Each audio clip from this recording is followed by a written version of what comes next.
Okay, so good afternoon, everyone. Uh, let's have the continuation of our final coaching in criminalistics, and we will now discuss question documents. Uh, by the way, no, let me share you some topics in the forensic ballistic, the one that we discussed or we just finished discussing. Some of the topics that appear in the board examination last December. So, ilan sa mga questions na natanong in that licensure examination ay questions about rifling, question about primer, question about gauge, o yung meron pang question about hang fire. I think you know that. So yung hang fire, ano yun? Delay in the discharge of the ammunition. Okay, hang fire. Yung misfire naman, that is failure to discharge. Okay? So there are also questions about terminal, external ballistics, cartridge, pistol, and trajectory. Okay? So i-ano mo yan? Please remember those topics. Okay? So let's proceed now to question document. Number 96. Useful for the opacity test for papers. Okay? So, transmitted light, ultraviolet light, infrared radiation, or oblique light examination. So, pag sinabi nating opacity test, we would like to know the thickness of the paper. Okay? So, what light examination is best for that, or will be best for that? So, the answer here is letter A, transmitted light examination. So, paano ba yung transmitted light examination kinakandak? Ginagawa yung transmitted light examination by viewing the document with the source of light at the back of the paper. Okay? So, let me repeat. Viewing the document with the source of light placed at the back of the paper. Okay? So, yan yung transmitted light examination. Yung oblique light naman, oblique light examination, the source of light is placed at one side of the paper at a very low angle. Again, the source of light is placed at one side of the paper at a very low angle. So, ang tawag naman doon ay oblique light examination. So, in general, ito yung mga application ng transmitted light examination. So it is useful in the examination also of watermarks. Ano ba yung watermark? This is the translucent design imprinted on paper by Danderol during the time of the manufacture. This is useful in document or in determination of the age of the document. So yan yung watermark. And watermark can be seen when you conduct transmitted light examination. So, ang good example ng watermark is yung shadow portrait or shadow image dun sa pera or sa currency note. So, oblique light, just like what I told you, the source of light is placed at the side of the document at a very low angle at around 45 degrees. Okay? So, oblique light is very good for application on determination of erasure, especially those that performed or that was done by mechanical means. And direct light examination, the source of light is placed on top or just above of the paper. Infrared. In terms of question document, ang infrared ay ginagamit for the examination of obliterated writing, soiled document, okay, also for gunpowder and burned document. For ultraviolet, this is used for chemical erasure, decipherment of erased writing, detection of seminal stain, stone, and fluorescent powder. Okay?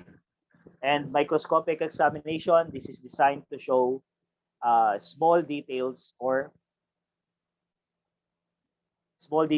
small objects. Okay. So 97 is a board exam question. A kind of document that contains some changes like addition or deletion. Okay? So this is the document that contains changes. So what is the answer? Answer is letter A. Okay, altered document. So the word altered means that there was something, or something has been changed in the document. Either the content of the document, okay, or anything in the document that changed the content or the meaning of the document. So that is what we mean by altered or alteration. So speaking of alteration, ito yung mga pamamaraan ng ginagawa para mag-introduce ng changes on the document. So number 1 is the mechanical erasure. Okay? So, or what we call abrasive erasure. So one example of mechanical erasure is when you use a rubber eraser. Another is by chemical erasure, or the use of what we call ink eradicator. Also, obliteration or smeared over writing. So pag sinabing obliteration class,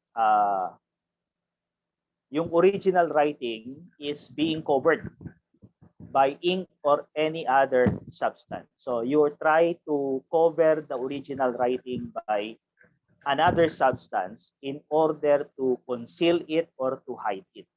So that process is called obliteration. Okay?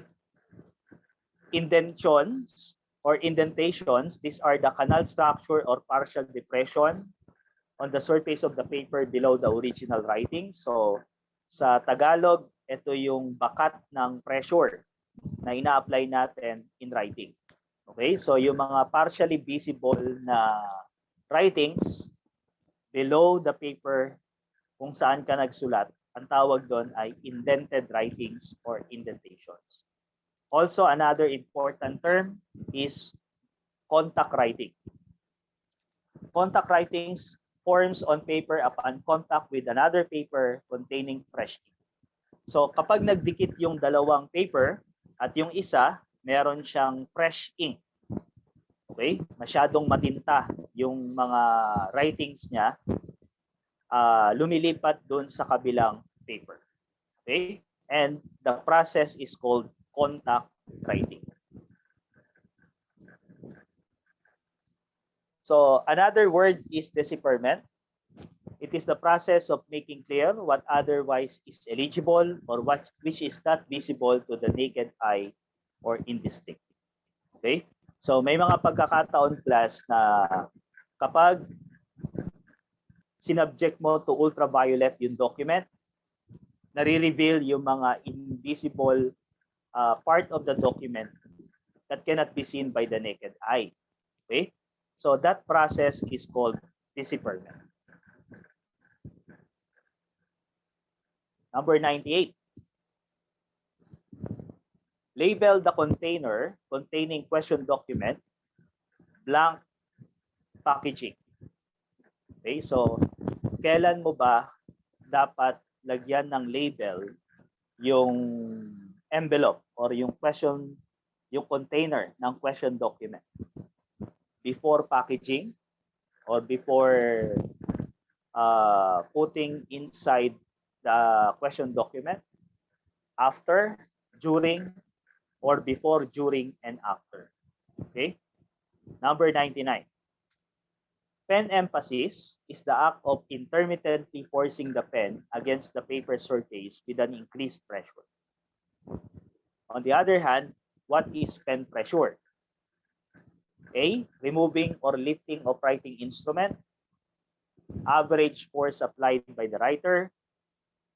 The manner of holding the writing instrument, or the gap in writing caused by defective instrument. Okay? So, for number 98 and number 99, take note. Ang hinahanap na definition ay yung para sa pen pressure. Okay? So the answers are 98 is letter A, prior. Okay? So bago mo ilagay sa envelope yung question document or sa kanyang container, i-mark mo muna yung envelope. So do not put the envelope and then tsaka mo pa lang siya i-mark. Otherwise, yung pressure na in-apply mo babakat doon sa question document. Okay? And in number 99, pag sinabi nating pen pressure, it refers to the average force. Okay? So take note of that.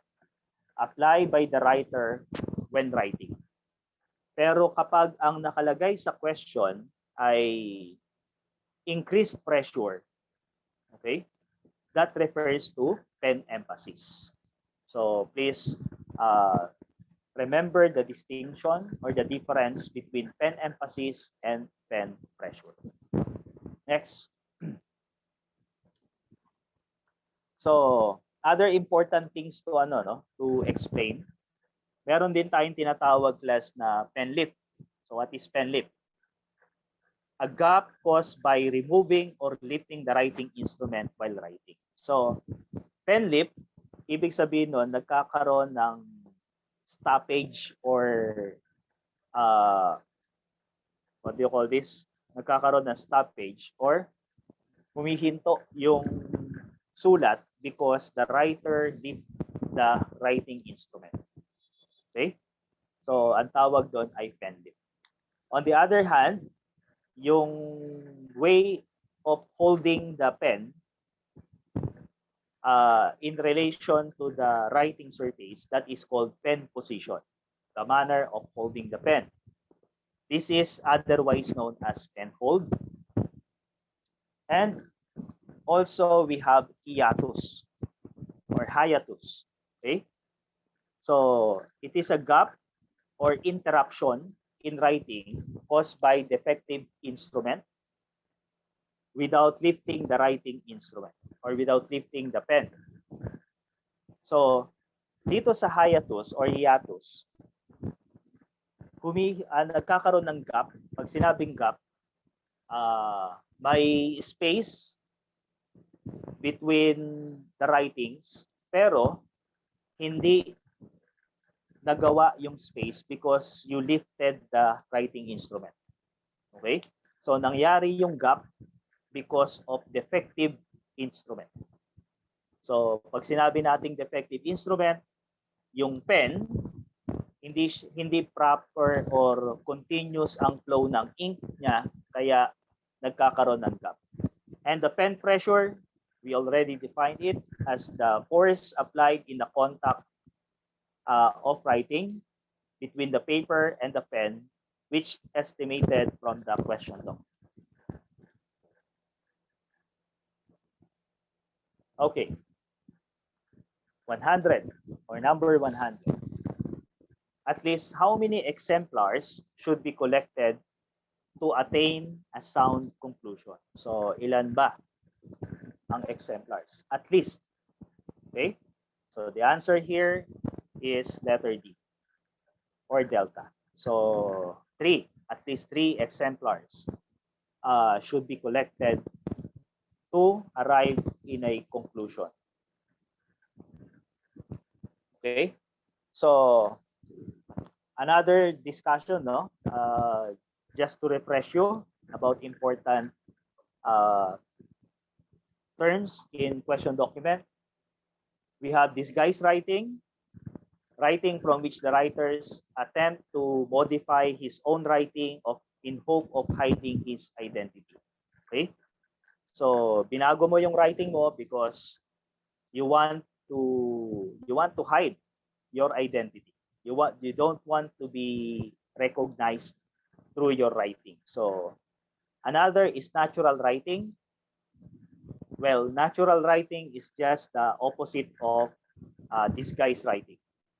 Next is alteration. Any changes that affects the original meaning of the document. We already discussed that in the first question. And we also have guided writing or otherwise known as assisted writing. So ano ba yan? Someone is holding the hand of the writer and guiding the writer in what? In the writing process. Okay? So merong isang tao na humahawak dun sa kamay ng writer para i-guide siya sa writing process. So that is what we call guided or assisted writing. So kapag nangyayari yon, there will be cooperation of two hands and two minds. Okay?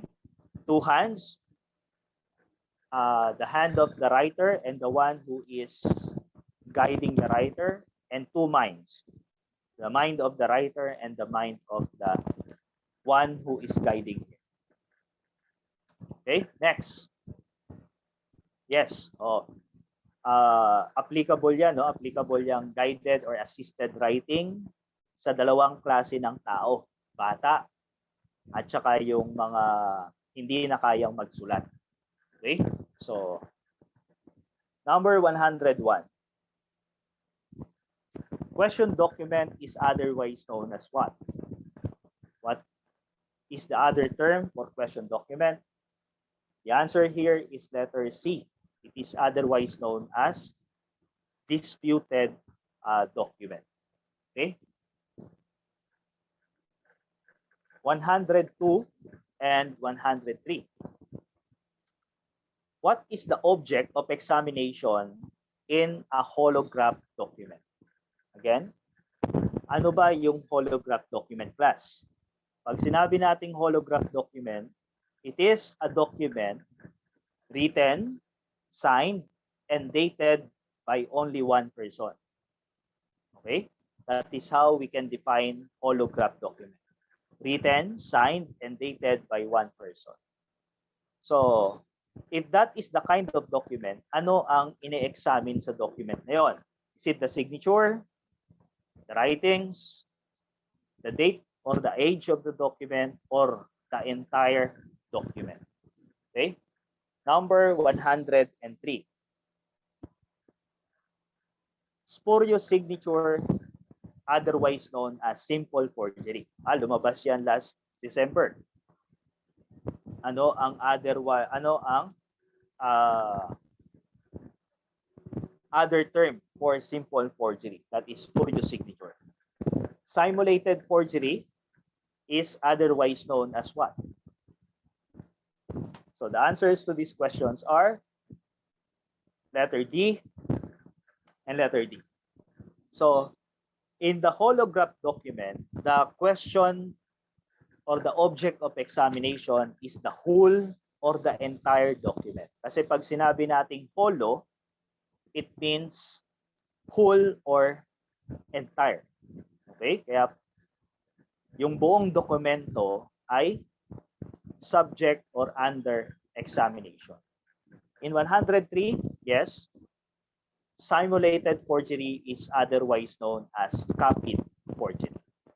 Ito yung pamamaraan ng ng forgery sa pamamagitan ng direct copying using the hand of the writer, the hand of the one who is forging the document.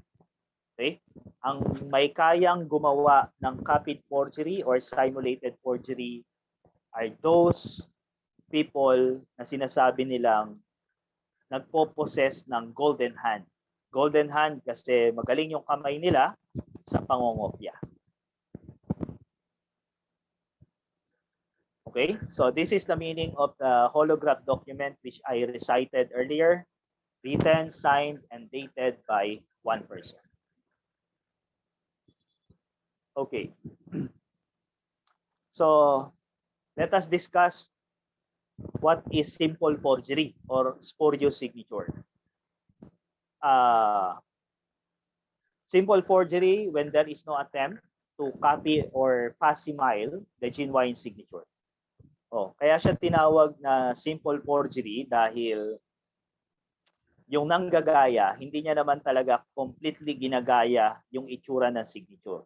In short, he is making a version of his own. Gumagawa siya ng sariling version ng pirma ng ibang tao. Okay? Another is copied forgery. Those that were written freehand or those performed by people who has a golden hand. Trace forgery. Ito yung pinoproduce using tracing process or drawing process. Ito yung pagbabakat. Okay? Ginagamitan to ng mga materials katulad ng carbon paper, okay? Or di kaya sinusundan yung bakat or what we call indentation process or projection or transmitted light process.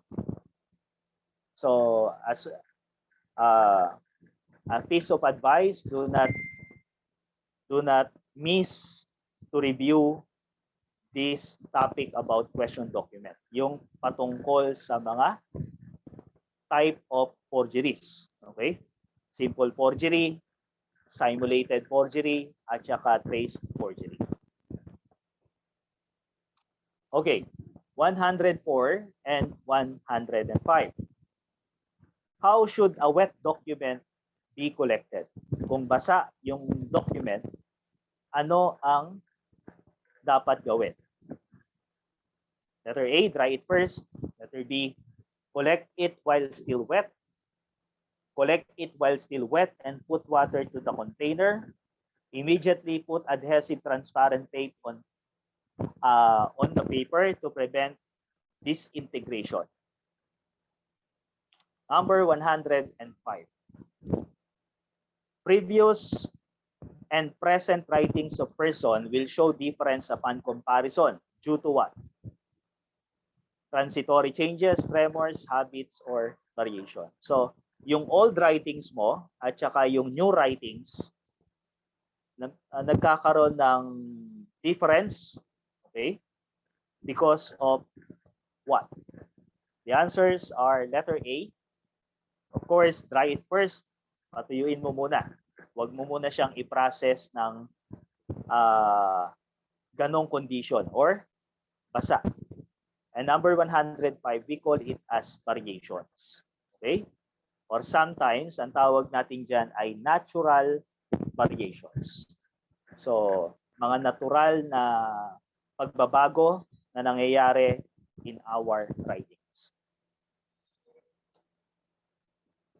So, speaking of pagbabago or changes, meron tayong tinatawag class na transitory changes. So, pag sinabi nating transitory, let me explain it in a simple way. Hindi siya permanent or it is only temporary changes. For example, ikaw ay nagsulat ng laseng. So, definitely mababago yung sulat mo, pero kapag nawala na yung influence ng alcohol in your body, magre-resume ulit yung normal quality of your writing. So, ang tawag sa temporary changes na yan ay transitory changes. Okay? Also important to discuss are the tremors. Yung tremors, ito yung mga shaky strokes in the writing. Okay? Ang reason kung paano nagkakaroon ng mga tremors are letter A, because of genuine tremor or tremors of fraud. So, yung genuine tremors, we have tremors of age dahil sa sobrang tanda, tremors of weakness dahil sa panghihina at apektado yung movement of the hand, or tremors of illiteracy. So when we say illiterate, the writer or yung person who is attempting to write is walang gaanong skill sa pagsusulat. In short, hindi pa siya marunong magsulat. Okay? So yung mga taong nagsusulat na hindi pa gaanong marunong, yung kanilang line of writing ay kakikitaan ng mga tremors or shaky strokes. Another is the tremor of fraud. Ito naman yung nginig or shaky strokes sa line of writing because of hesitation from copying another signature, another writing. Okay? And the meaning of variations, it is there. These are changes in the normal formation of alphabetical characters. Okay. 106. So, what is an introductory backward strokes? Okay? Ano daw yung tinatawag na introductory backward strokes? Retracing, hitch, retouching, or pen lifting? Okay? The answer is letter B. It is called hitch. Oh. So, wag malito ha, kasi halos may pare-parehong wordings ang definition ng retracing, hitch, at saka retouching or patching. Okay? So, pag sinabi nating retracing, so please take note of the definition. It is the stroke that goes back to another writing stroke. Again, stroke that goes back to another writing strokes. Kumbaga, dalawang stroke na nagpatong or nag-overlap to each other. That is retracing. Ano naman yung retouching or patching? Retouching is the process of going back to the defective portion of writing. Let me repeat. The process of going back to the defective portion in writing. So, meron kang binalikan sa sulat para i-fix, para ayusin. Ang tawag doon ay retouching or patching. Okay? So, related to that discussion, yung mga terms na to, class, or yung mga wordings na to. So, art, the inner portion of the outer curve of the letter. Hump is the outer portion. So, be careful of the outer curve. Pag inner, it is art. Pag hump, it is outer. The beard, this is the up and down stroke or otherwise known as double hitch. The central part or body is the circular part of the letter that touches the baseline. Diacritic, isa yan sa mga madalas na tinatanong in the licensure exam. These are added to complete letter. Okay? Example ng mga diacritic marks is yung I dots, yung dot na nilalagay mo sa small letter I, yung bar na nilalagay mo sa letter T. So yan ay mga diacritics. Whirl refers to the long upward strokes, while stem refers to the long downward strokes. Eye loop or eyelet, small oblong strokes that can be found inside the letter. Okay? So, let's continue to 107 and 108. So, which of the following genuine signatures should not be used for comparison purposes during document examination? Alin dyan ang mga signature na hindi pwedeng gamitin for comparison purposes? 108. I think you know the answer to this question. Contemporary handwriting standard means the age of the standard should be within ilang years? 12 years prior to the date of the question document, 10 years, 8 years, or 5 years prior the date of the question document. Okay, so some of you knows the answer. The answers are letter C and letter D. So hindi natin ginagamit yung model signature for comparison because ang pinaggagamitan ng model signature class is kapag gumagawa ka ng forgery. Okay? So, kumukopya ka ng signature ng iba, gumagamit ka ng model signature. And of course, sa 108, everybody knows that 5 years. Ang ideal ng date ng question document, ang ideal ng date ng mga standards, okay, at saka question document.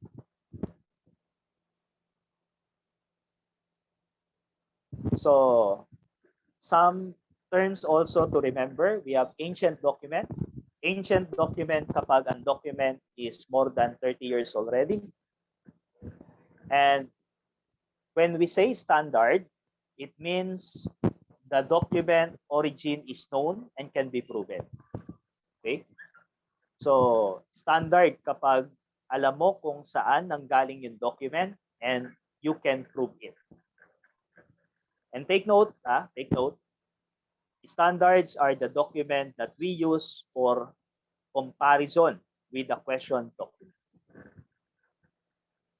Okay. 109 and 110. Request handwriting specimen for the subject shall be done by. Okay? So remember, may dalawang paraan ng pag-collect ng standard or pagkuha ng standard. Una is by collecting from the previous old writings of the subject or the suspect. Okay? Pangalawa is kapag in-invite mo yung subject at humingi ka ng handwriting specimen niya. So, ang tawag doon, request standards. So, kapag kumuha ka ng request standards, in-invite mo yung subject para magsulat ng or magbigay ng handwriting specimen niya. Okay? Ano ang hindi dapat gawin? Is it letter A, allowing the subject to copy a selected set of writing? Letter B, allowing the subject to write what is being dictated. So ano pala yung dapat gawin, no? Allowing the subject to write anything he wants or allowing the subject to copy the content of the question document. Number 110. A written material that provides information that can serve as an official record. Okay? So ano ang mga answers on this question? 109 is letter B. Allowing the subject to write what is being dictated. Yon. Ang tamang pagkuha ng specimen, handwriting specimen from the subject is mag-dictate ka at ipasulat mo sa kanya yung dinidictate mo. Okay? And in 110, a document or a written material na pwedeng gamiting official record at nagbibigay ng information is called report. Number 111. This involves the observation, measurement, or determination of properties of the writing characteristics. Okay? So anong tawag doon sa process na yon? Measurement, determination of writing characteristics. Is it evaluation, letter A, examination, analysis, or recognition, or comparison? So the correct answer for 111 is letter C, analysis and recognition. Okay?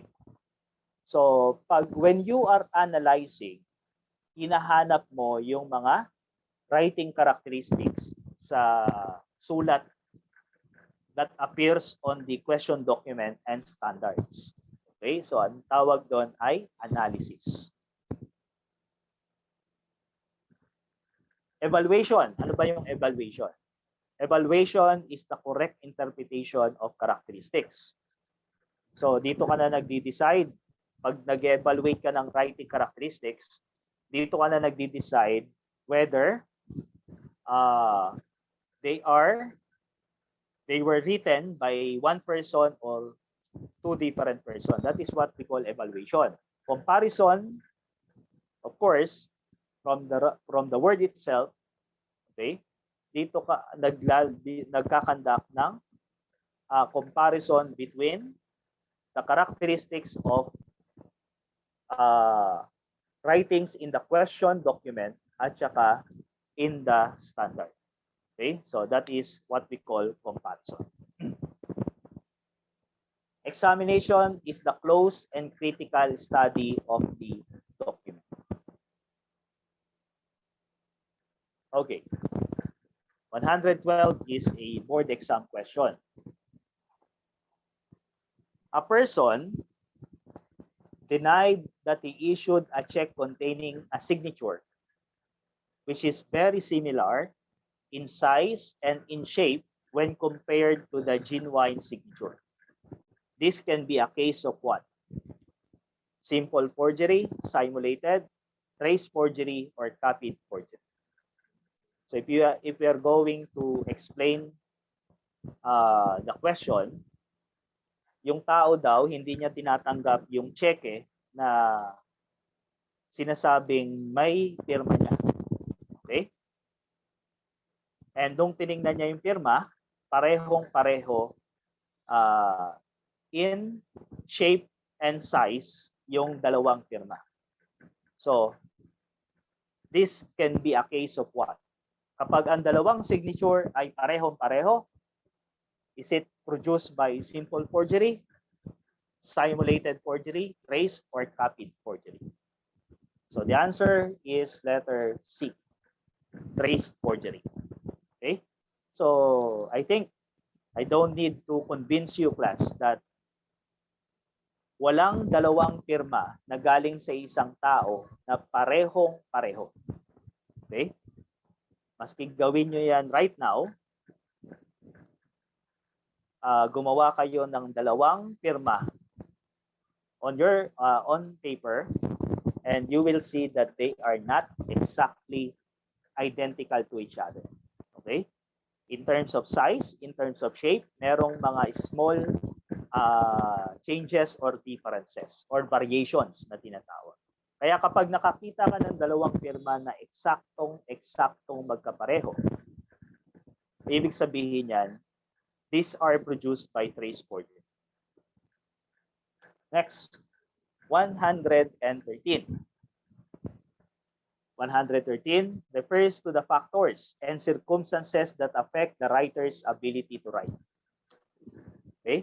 So, ano daw yung lahat ng circumstances na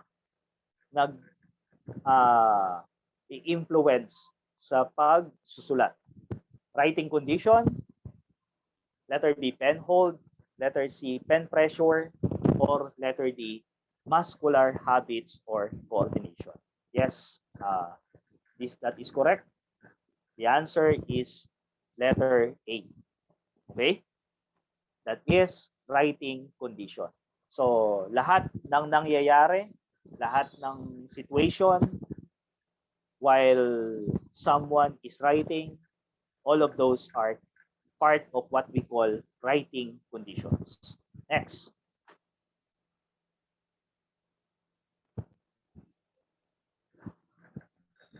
One of the choices is the pen hold. I think that na-discuss ko na yan kanina. Pen hold refers to the relation of the pen to the paper or the manner that the writer holds the writing instrument.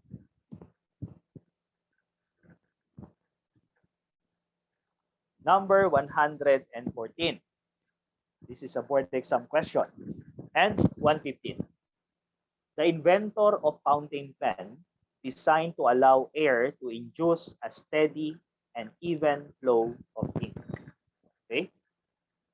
Number 115. The following are proofs of genuine writing, except what? Ink failure, abbreviated forms, illegible forms, or unnatural pen lip. The answers to these questions are both letter D. Okay, so si Lewis Waterman, ang nag-introduce ng fountain pen, and isa sa mga hindi pruweba or proof ng genuine writing is a natural pen nib. Okay? So what is a natural pen nib, class? Yung unnatural pen nib, nagkaroon ng paghinto or gap sa part ng writing na dapat normally sinusulat ng tuloy-tuloy. Okay? So, kapag sa part na yon, normally, ine-expect mo na dapat tuloy-tuloy ang sulat nun, pero nagkaroon ng gap or interruption. That is what do you call this? Doubtful. That is doubtful. Okay? And that could be a sign of forgery. Okay? So si Petrasese Poenaru, he has the world first patent on fountain pen and was awarded by French government 1799 and 1785. Lewis Waterman patent for improvement using capillarity principle. So, yung mas improved version ng fountain pen at mas what you call this, mas useful, okay, ay yung kay Lewis Waterman. Si George Safford Parker founded the Parker Pen Company in 1880. So some trivial questions. Okay, so let me also discuss this important topic. Defects. It refers to any form, ang pinag-uusapan natin dito, class, ay typewriting or typewriting machine. Okay?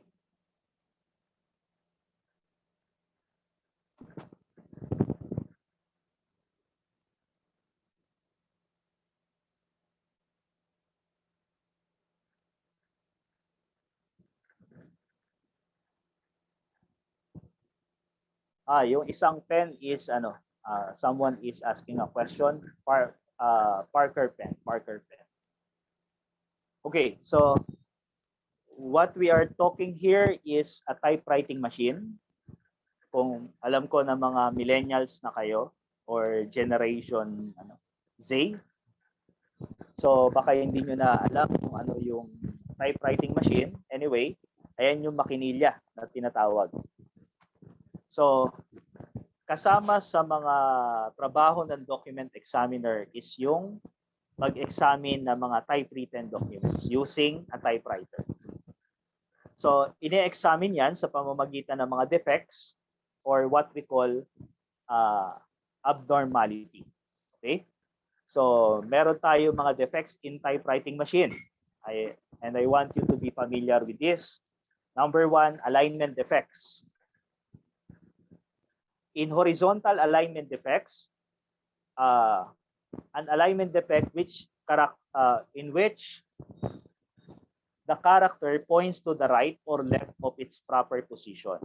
Okay? Instead na dun sa gitna, malalagay yung writing or character.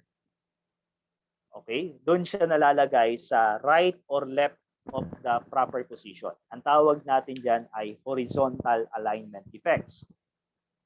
Next is the vertical alignment defects of typewriter.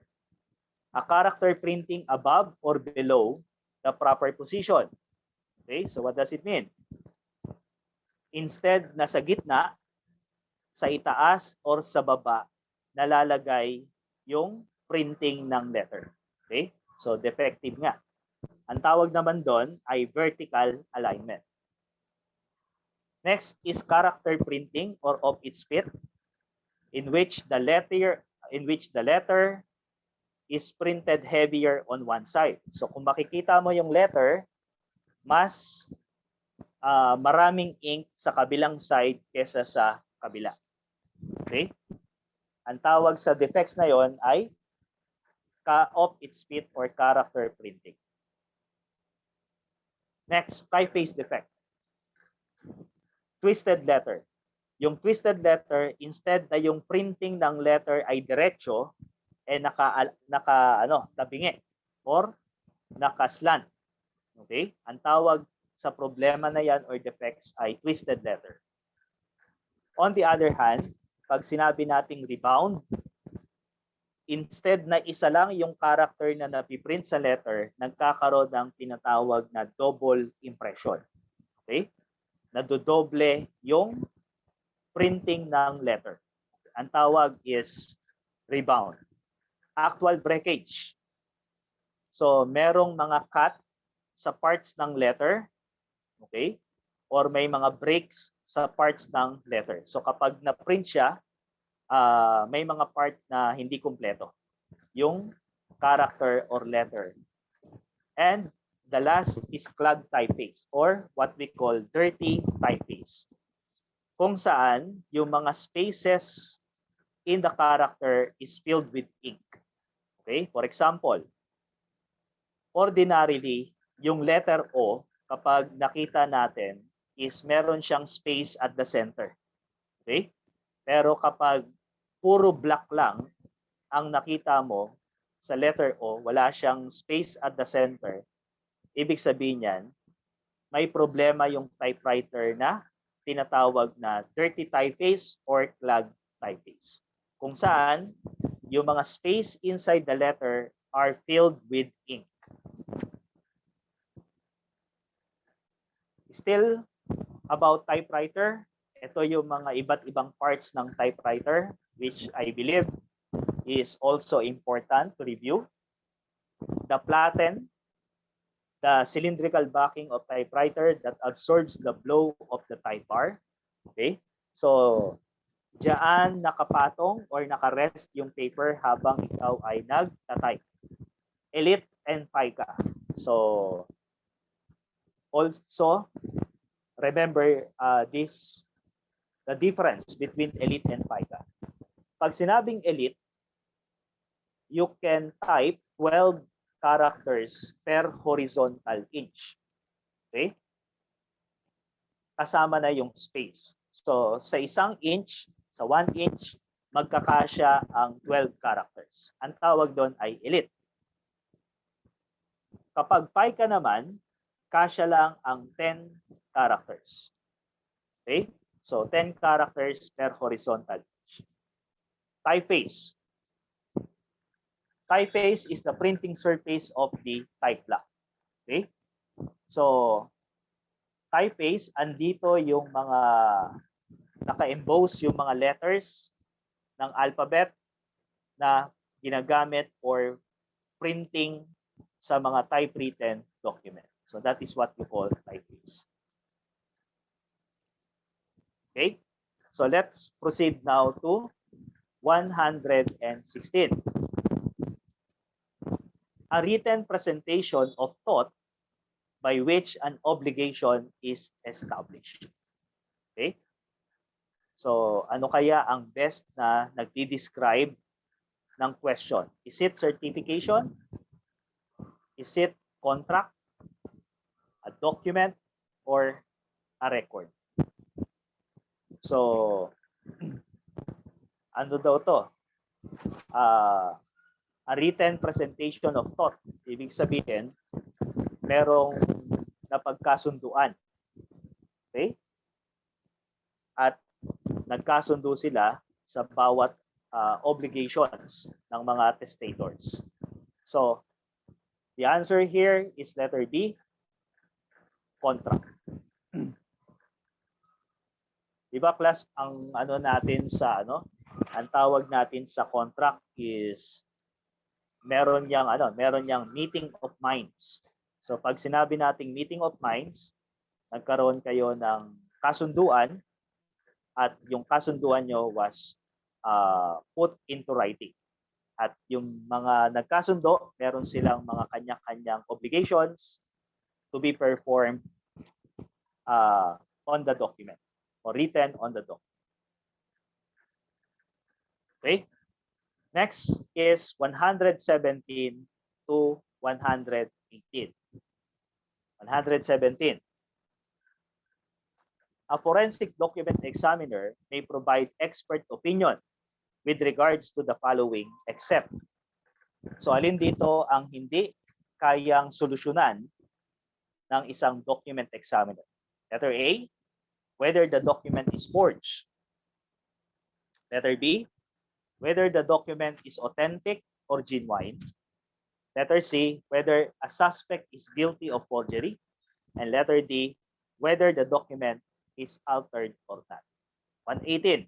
I know that you are very aware of this or you are familiar with this. An NBI clearance is what? A public document, official, private, or commercial document. So what's the answers for 117 and 118? The answers are letter C and letter B. So letter C is the answer for number 117. Whether a suspect is guilty of forgery. Hindi na trabaho yan ng document examiner. Okay? Kung guilty siya sa crime ng forgery, ang ano niyan, ang makakasagot niyan or ang magdi-decide niyan is the judge who is handling the case. Number 118, NBI clearance is an official document. Ano ba ang official document class? If the document is issued only by a particular agency of the government, that is official document. Katulad ng NBI clearance, only the NBI can issue such document. What about public document? Ang public document is a document that is what do you call this? Yung merong notary public or subject to notary public. Private document, these are documents that contains agreement but without notary public. Okay? So commercial document, yan naman yung mga documents that we use during business transactions. Okay? So mga receipts, insurances, and likes are commercial document. Next. Lahat ba ng clearances ay official? Somehow, sa mga alam natin na mga clearances, those considered as official document. Kasi, halimbawa, kumuha ka ng PNP clearance, di ba? So, ang authorized lang na mag-issue ng clearance na yon is the Philippine National Police. Okay? So, therefore, that satisfies the definition of official document. So, simple lang naman ang class, simple lang naman ang official document. Ang official document ay document na ang meron lang karapatan na mag-issue ay isang particular na opisina or ahensya ng gobyerno. Okay? At wala nang iba. So, next.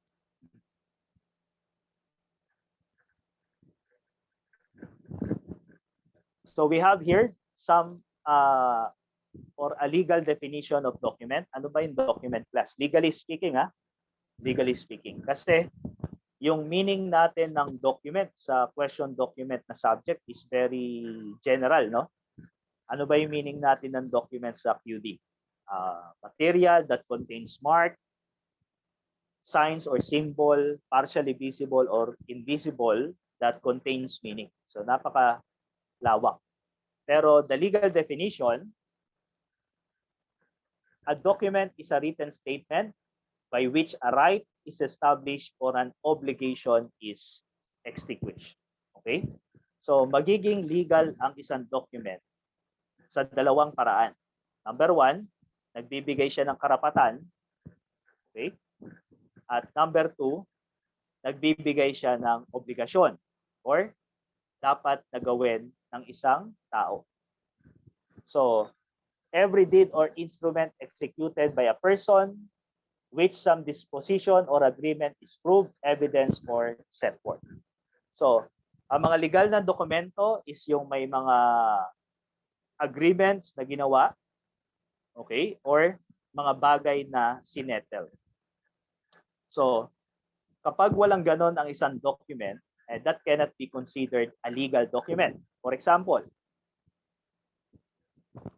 draft if not yet approved by proper authority. Okay? So, hindi mo masasabing nagkasundo kung walang signature sa document. Kung walang signature sa document, so therefore, that cannot be considered yet as a legal document. Yung mga blank forms, hindi pa rin siya considered as legal document unless meron na siyang mga entries or na-filled out na siya.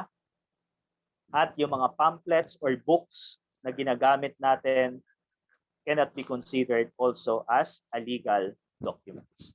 Next. So here are the meaning of the different types of documents which we already discussed. The private, official, commercial, and public documents. Number 119. Forgery committed without attempting to copy the authentic signature. Na-discuss natin to kanina, di ba? Sabi ko nga, it is a type of forgery that you create your own version of the signature of another person. Okay? The answer here is letter A, simple forgery. Number 120. This is a board exam question. Napakasimple lang. What is the ruled or imaginary line where the writing rests? So, yes, you're correct. That is letter C. It is called base. Or sometimes called as baseline. Okay? Number 121 and 122. 121. A person who conducts examination using scientific process and methods on document examination, methods on documents to prove the falsity and authenticity. Okay, so who is that person? A document examiner, an expert witness, a handwriting expert, or a graphologist. 122. The element of handwriting that is regular, recurrent, and visually pleasing. Okay? So, the answers, yes, you are correct. Answers are letter A and letter C. So, the person that we are referring in 121 is called document examiner. Okay? And 122 is written. Okay? So, next. Wala palang explanation. Anyway, pag sinabi nating handwriting expert, ayan ang mga unang tawag sa document examiner. Ngayon, hindi na sila tinatawag na handwriting expert kasi mas marami na silang expertise. Kaya na nilang mag-examine ng erasure. Okay? Kaya na nilang mag-examine ng age ng document. So, ang tawag na sa kanila ngayon is document examiners. Okay? Graphologist, I think you know what graphologist is. Ito yung mga kayang alamin yung personality ng isang tao sa pamamagitan ng pag-aaral ng handwriting specimen ng tao na yon. Okay? So, halimbawa, bigyan mo ng writing sample or writing specimen yung graphologist and he or she will tell you what kind of person you are and what kind of personality you possess. Next. 123 and 124. Watermarks may be used for purpose of any of the following except. So kanina diniscuss natin and define natin what is watermarks, di ba? We even give example ng watermarks, yung makikita nga sa pera, yung shadow portrait kapag binview or tiningnan mo yung pera against the light. So, except what? Paper security feature. Letter B, to establish the probable age of the document. Letter C, as a proof of paper's authenticity. Or letter D, protection against attempt of alteration to its content. Number 124. Which of the following writings is the least proficient? Okay? Alin daw dito ang pinaka least proficient? Guided writing, natural writing, disguised writing, or forged writing? Answers, letter D and letter A. So, letter D, protection against attempt of alteration to its content. So, hindi makakatulong yung watermark para proteksyonan yung paper from any changes or alteration. And 124, letter A, guided writing. So, we know how guided writing is being done, and we know that it's really hard to be proficient in that kind of manner of writing. Next, 125 to 126. Okay. As the age difference between genuine and questioned specimen becomes greater, the standard has the tendency to become blank representative of the question or unknown. So, letter A, more. Letter B, less. Letter C, equal. Or letter D, contemporary. Number 126. Identifying properties of handwriting serves as the basis of the examiner in identification of the source or author. Okay? So, alin daw ang identifying properties sa pagko-compare ng handwriting? Is it the individual characteristics, the genuine characteristic, class, or gross excuse me, characteristics? The answers to these questions are letter B, less representative of the unknown. Ibig sabihin, kapag masyadong malayo yung date ng question document at yung date ng standards, sabi nga natin, lagpas na ng 5 years. Okay? So, nagkakaroon ng less representation yung standards to the question document. Anong ibig sabihin ng less representation? Mas lumiliit yung value niya na i-compare doon sa question document. And for number 126, of course, individual characteristics. Okay? So, pag sinabi nating individual characteristics, ito yung mga unique, personal, at saka distinct na mga characteristics ng writing na hindi mo makikita sa ibang writer. Okay? So, pag doon sila nagkapareho, ibig sabihin yan,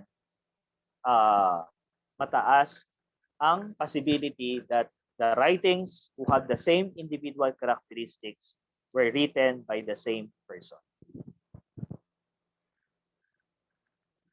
Okay. 127 to 128. Transitory changes or temporary factors that affect writing. Diniscuss natin kanina kung ano yung transitory changes. Ano naman ang meaning ng natural variations? Is it repeated writings, assisted writings, disguised writing, or genuine writing? Number 128. If the examiner would like to reveal an indented writing, what instrument he can best utilize for such purpose? Okay? So, diniscuss din natin kanina kung ano yung tinatawag class na indented writing. Yung indented writing, ito yung bakat ng pressure sa pagsulat ng writer na makikita sa mga pages below the page where the writing is performed or was performed. Okay? So kung gusto mo raw mapakita yung mga indented writings, ano ang instrument or equipment na pwede mong gamitin? Is it test plate, iodine fuming, electrostatic detection apparatus, or microscope? So alin dyan sa mga instrument na yan ang dinisign para sa examination of indented writings? Answers are letter A, repeated writings. Okay? So, nagbabago-bago yung sulat mo kasi paulit-ulit mo siyang sinusulat or ginagawa. The more repetitions of writing, the more changes or the more variations that can be found on your writing. Okay? So, that is what we mean by natural variations. In number 128, so the instrument na ginagamit for examination of indented writing is called electrostatic detection apparatus, or mas kilala siya sa acronym na ESDA or ESDA.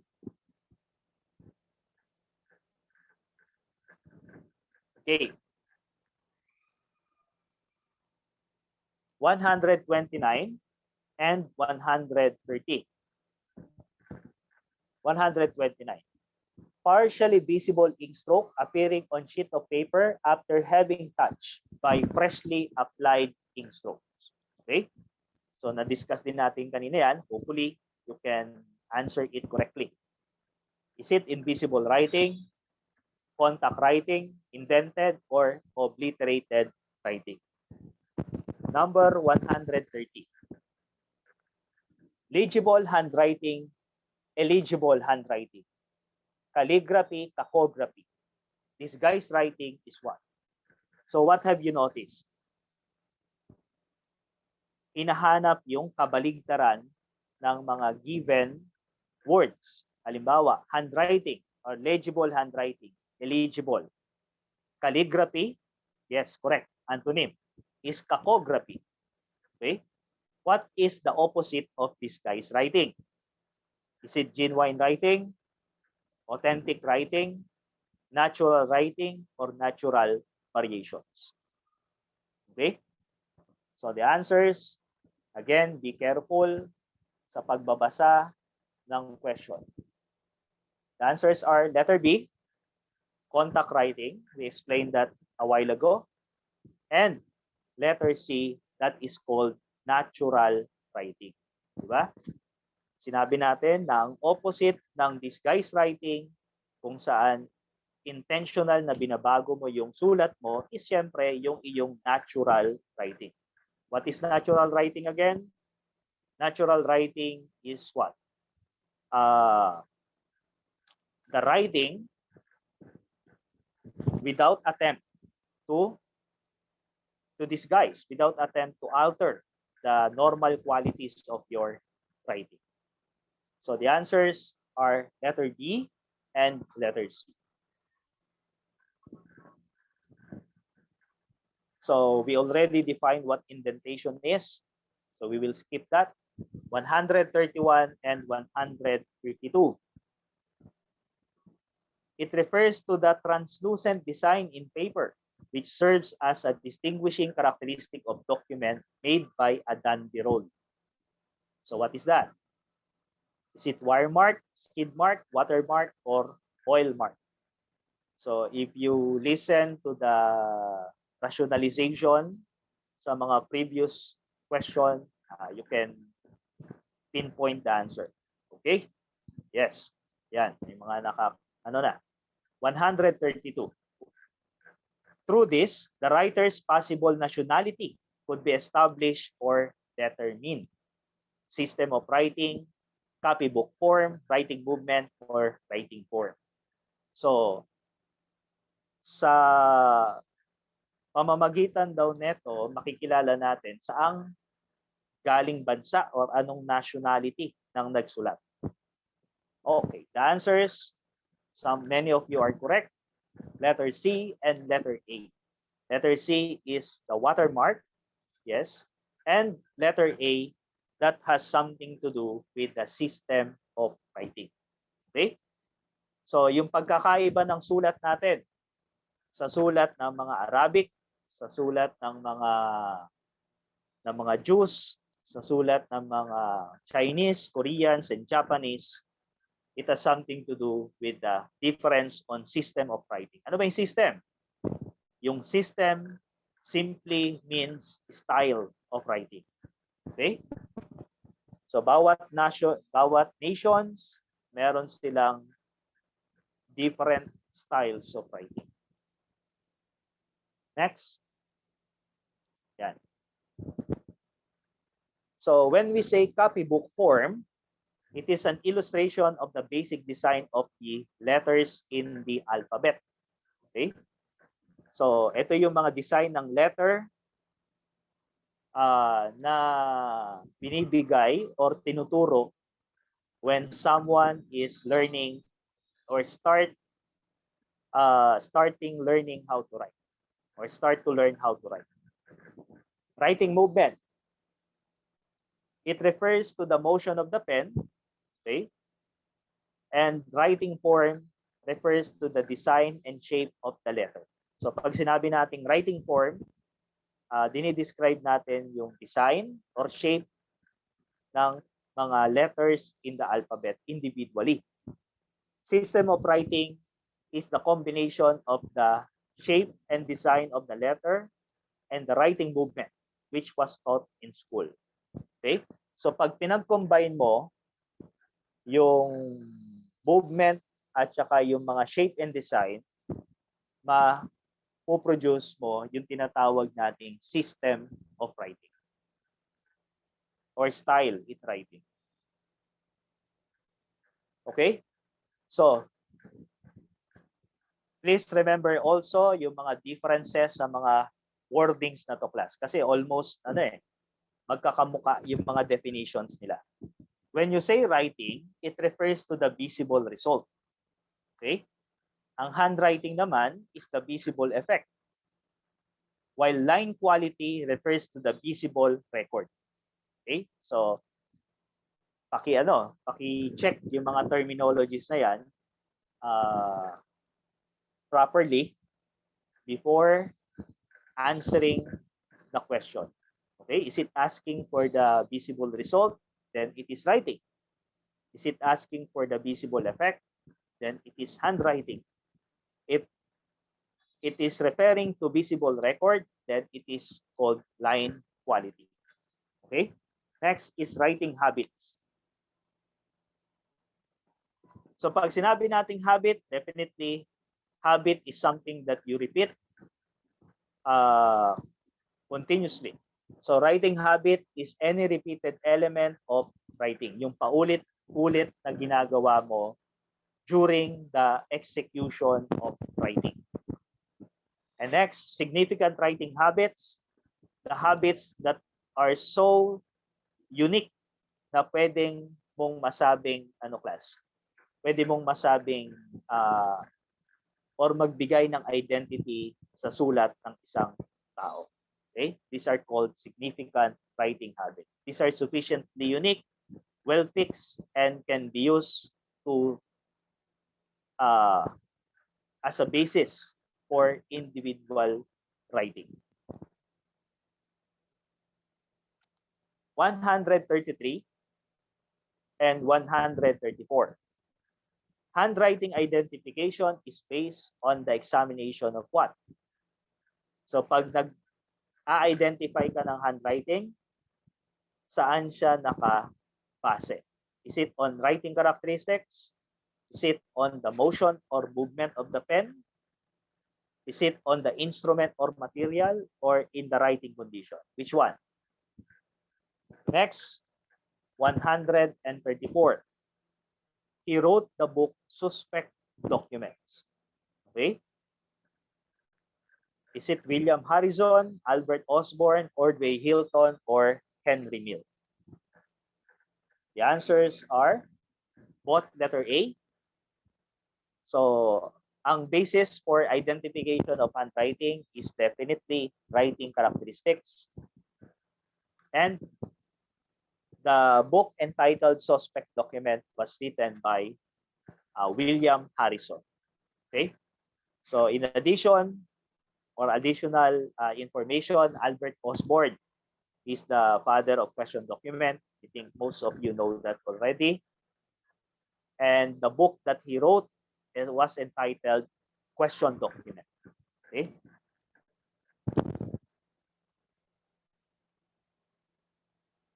So, speaking of personalities in question document, we can give additional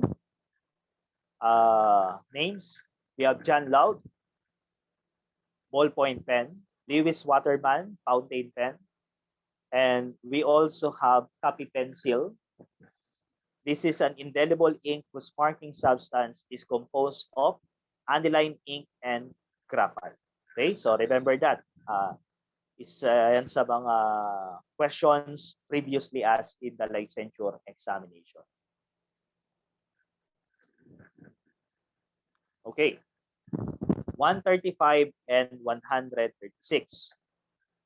Considered as the focal point of document examination and where the document examiner relies to the determination of appropriate examination and the extent of the problem involved. Okay? So, is it the question document, standard document, exemplar, or evidential document? Ito raw ang focal point of document examination. Pag sinabing focal point, it means it is the very center of the examination. Okay, dito ginagawa or kinakandak ang ito ay nagiging basis ng examination. 136. What is the process of repairing the defects found along the line of writing? Okay, so we discussed that also, and some of you are listening or talagang alam na nila. We have retouching, retracing, altering, or correcting. Answers are letter A, question document. Okay? So, ang pinaka-focal point ng examination is question document talaga. And number 136 is retouching or otherwise known as patching.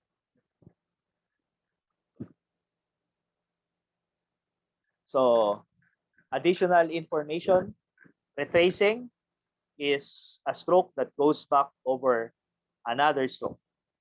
At yung mga terms na ginagamit natin, majuscule, refer to capitalized or uppercase letters. Tsaka minuscule refers to small letters or lowercase letters. Next, 137 and 138. The most common problem encountered in document examination by the practitioner are those concerning what? Letter A, origin.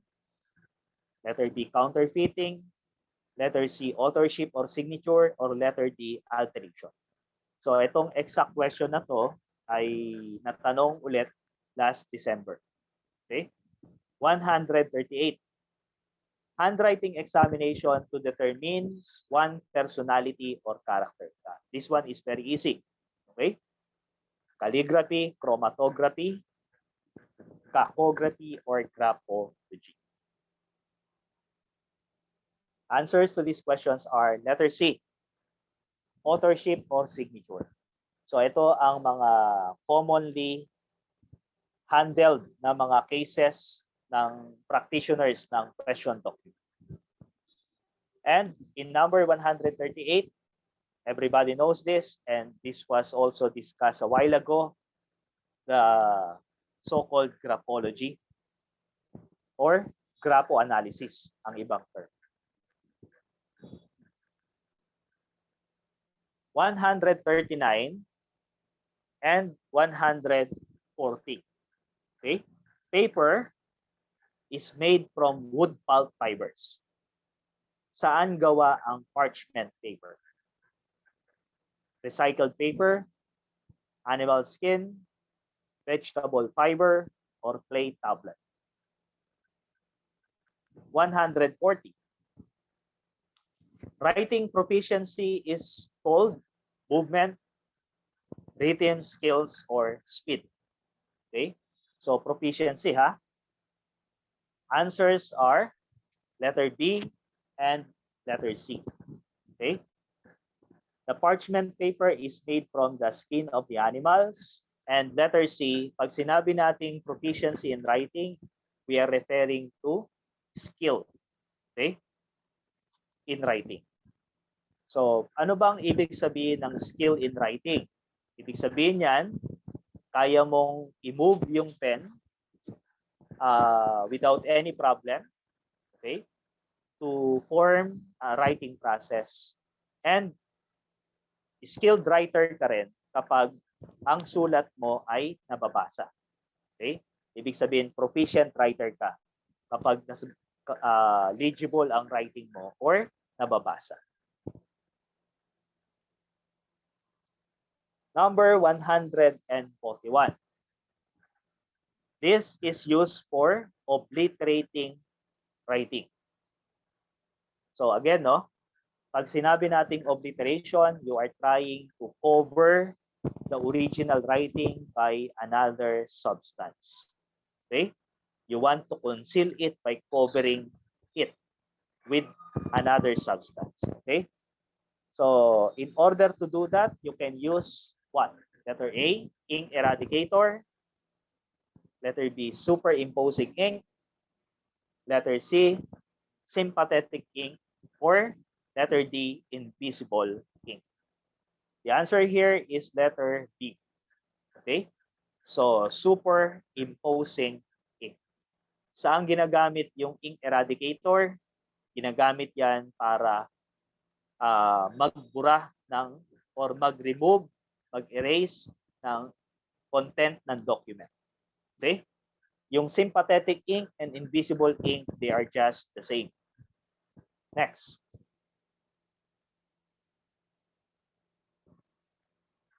Okay, so that ginagamit yung ink eradicator as a form of chemical erasure. That's correct.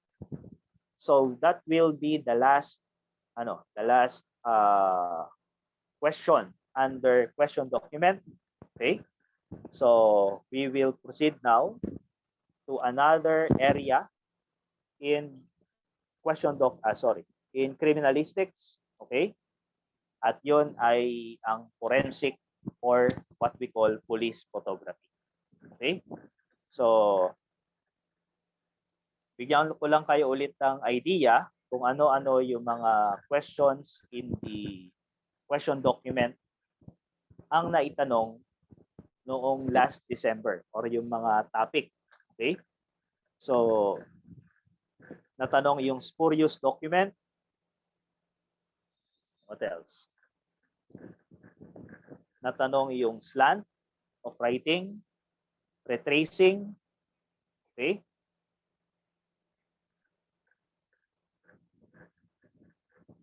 Natanong din yung altered document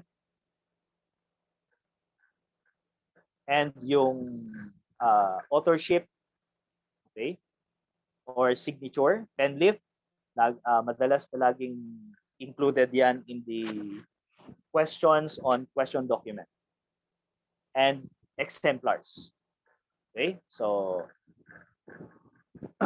next, let us proceed with police photography.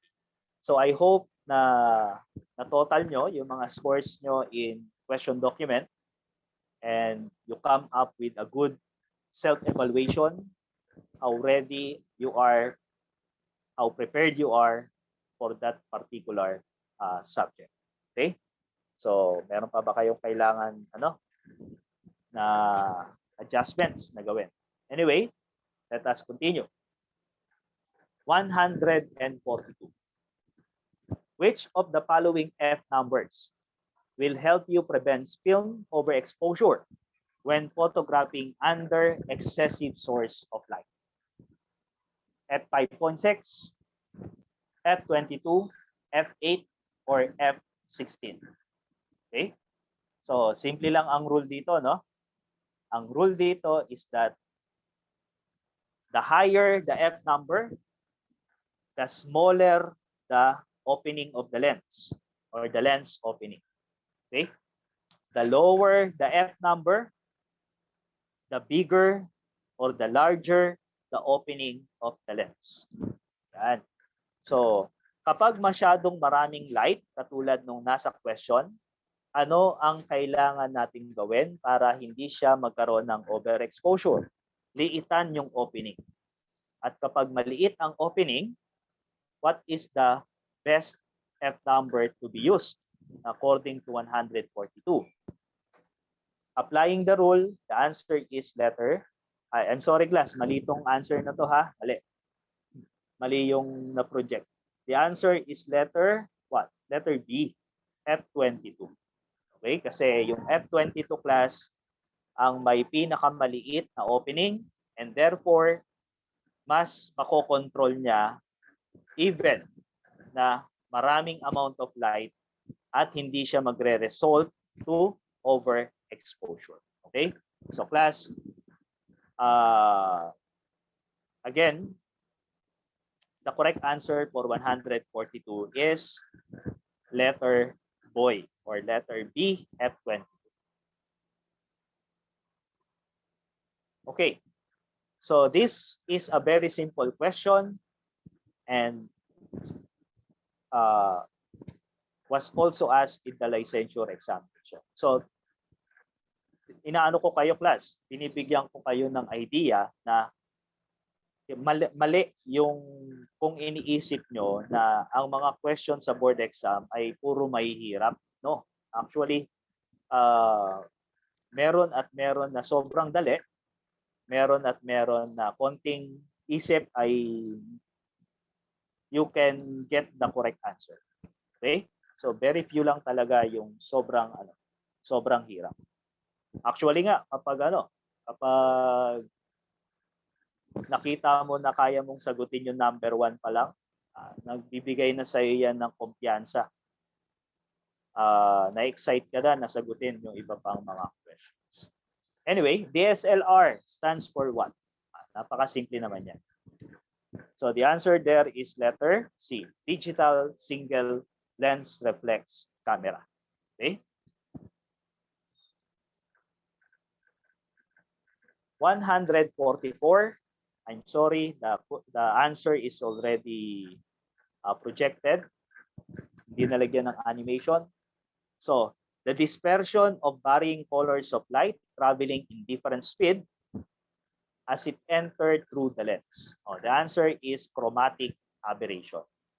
Basta lens problem ang hinahanap at ang discussion is tungkol sa color of light, the answer is chromatic aberration. Okay? So, ano yung distortion? Yung distortion,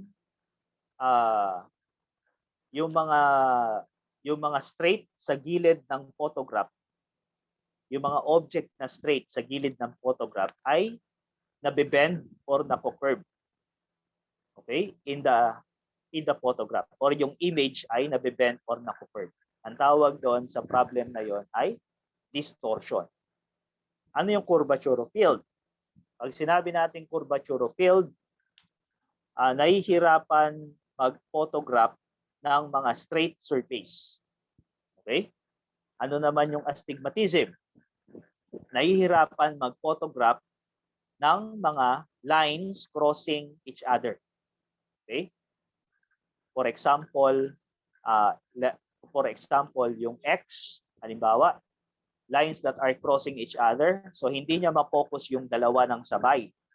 It's either the vertical line lang ang mapo-focus at yung horizontal ay malabo, or yung horizontal ang mapo-focus, yung vertical line ay blurred or malabo. Ang problema na yon ay tinatawag na astigmatism.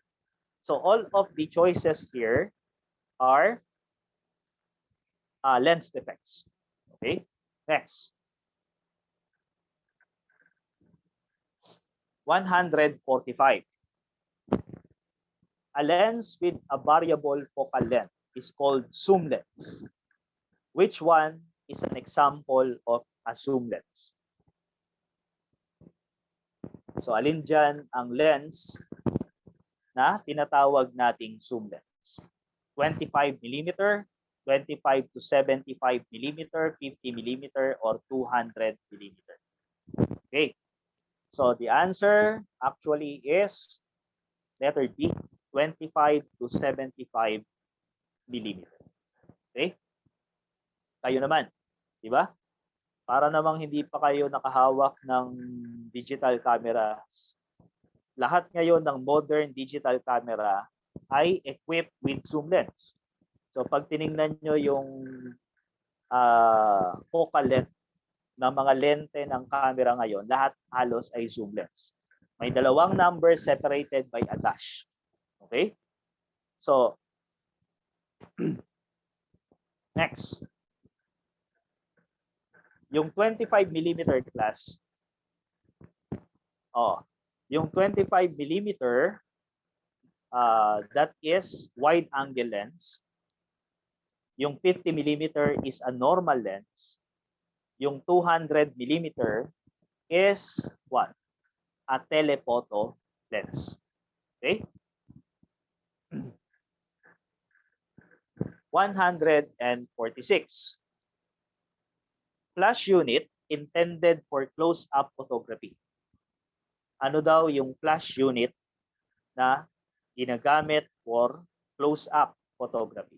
Ring flash, umbrella flash, on-camera flash, or off-camera flash? The answer to this question is, the answer is letter A.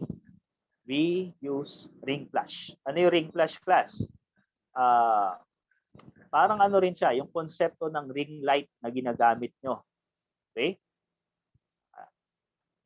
Kaya lang, itong ring flash, bilog din siya, source of light, pero kinakabit siya sa pinakang nguso ng lens.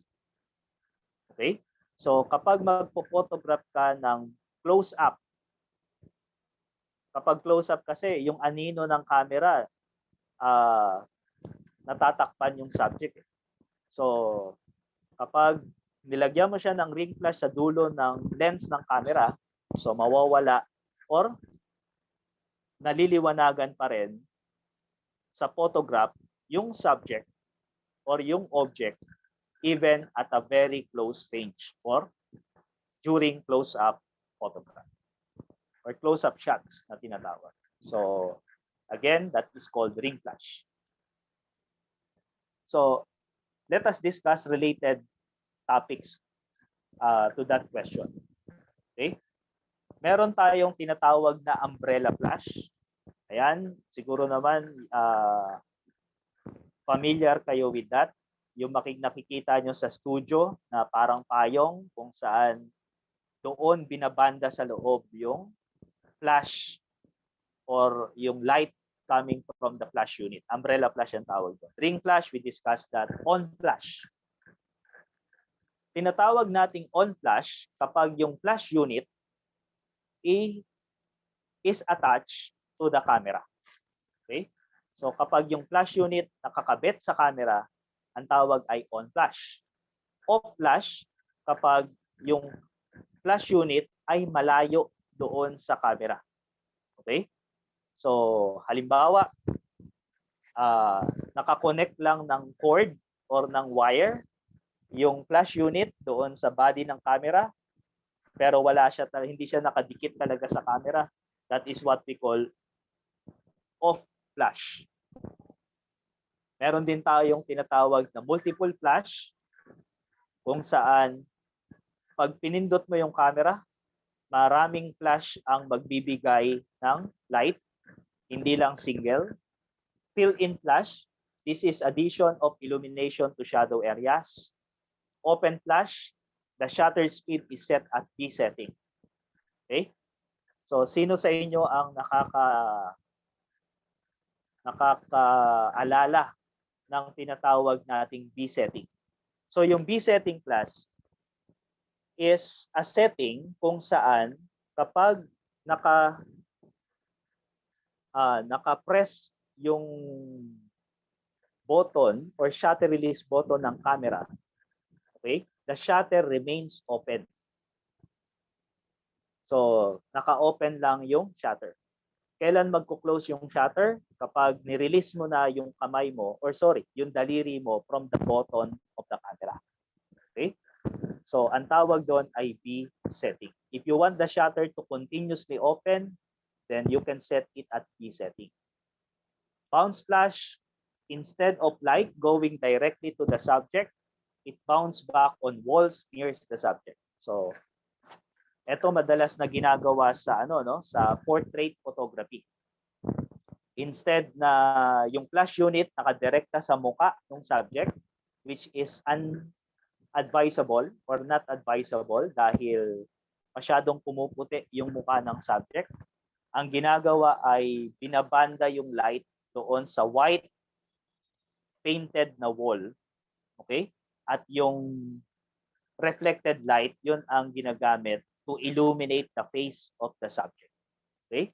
Yung soft light na yon is very ideal para sa skin and nagiging maganda ang itsura ng skin ng tao pagdating sa final print or photograph.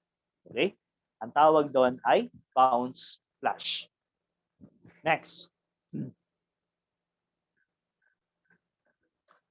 147. What is the withholding of exposure time on a specific area of the photographic paper?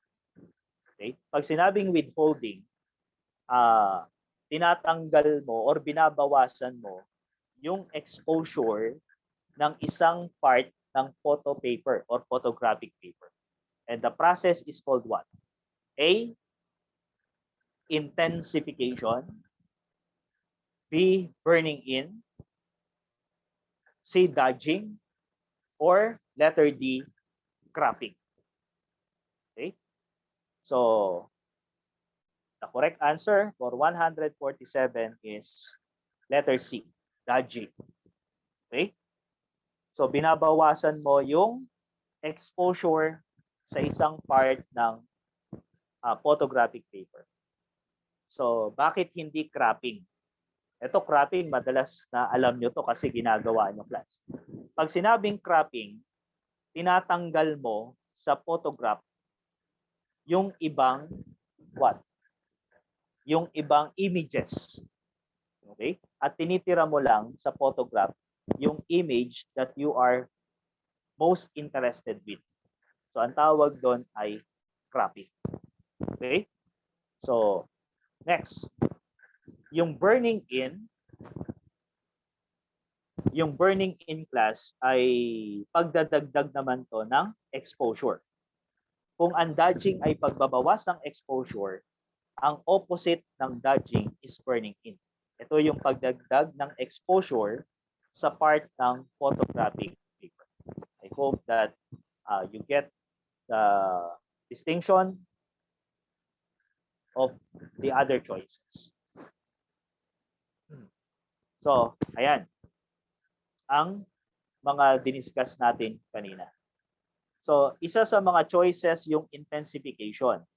Ginagamit yon kapag ang photo paper ay underdeveloped. Ano ba yung underdeveloped? Kulang sa babad doon sa chemicals. Okay? Pag overdevelopment naman, gumagamit tayo ng reducer to fix the problem of overdevelopment. Kapag ang problem naman ay stain, we use stain remover. Okay? So, please take note of those remedy or solution sa mga defects pagdating doon sa negatives. Pagde-develop ng negative. Let's continue. 148 to 149. A condition in which too little amount of light reaches the film. What is that? konti lang yung light na nag-expose sa film? Is that underdeveloped, overdeveloped, underexposure, or overexposure? Okay, so I already see the correct answer here. 149. The following are the continuous radiation type of light sources except one. So alin daw dito ang tuloy-tuloy na nagbibigay ng ilaw or illumination? Except isa daw ang hindi. Incandescent light, incandescent lamp, flash unit, photoplad lamp, or fluorescent lamp. Okay? The answers are correct. Yung nag-ano kanina, underexposure, and letter B, exception ang flash unit. Kasi yung flash unit class, ano lang siya, short duration light ang binibigay niya. Pag sinabing short duration, mabilis na illumination at nawawala kaagad ang light na binibigay ng flash unit. Okay? So, on number 148, bakit ang sagot ay hindi underdeveloped? Kasi kapag ginamit natin yung word na develop, ang ibig sabihin niya, nasa chemical process na. Okay? So, ibig sabihin, binababad mo na yung negative or yung photo paper sa mga chemicals. Ang question is what? Light reaches the film. So, ibig sabihin, during exposure yon, and that is correct, under exposure. So, ganun, no? Since na mahaba naman yung oras nyo sa pag-exam, ang advice ko sa inyo ay kausapin nyo yung sarili nyo habang nira-rationalize nyo yung question. Okay? Next. So, speaking of flash unit, meron tayong tinatawag na guide number. Guide number determine the amount of light a flash unit will yield at a given distance. Okay? So pag bumili ka ng flash unit, may naka-indicate na doon na guide number. So by some computation, malalaman mo kung hanggang saan ang distansya na aabutin mo, naaabutin ng light coming from your flash unit using the guide number. Okay, next. Okay, 150 and the 151 are two board examination questions. Ideal lighting required in photography. What is the ideal lighting? Backlighting, above or top lighting, front lighting, or below or under lighting. Okay? So, di ba may naririnig kayo na kapag nagpipicturan, huwag tayong magpa-picture dyan sa lugar na yan, against the light yan. Okay? So, therefore, what is the ideal? Number 151. How many parts does a camera generally has with all the others treated as accessories? Ilan? Okay? Ang mga parts ng camera with all the others treated as accessories.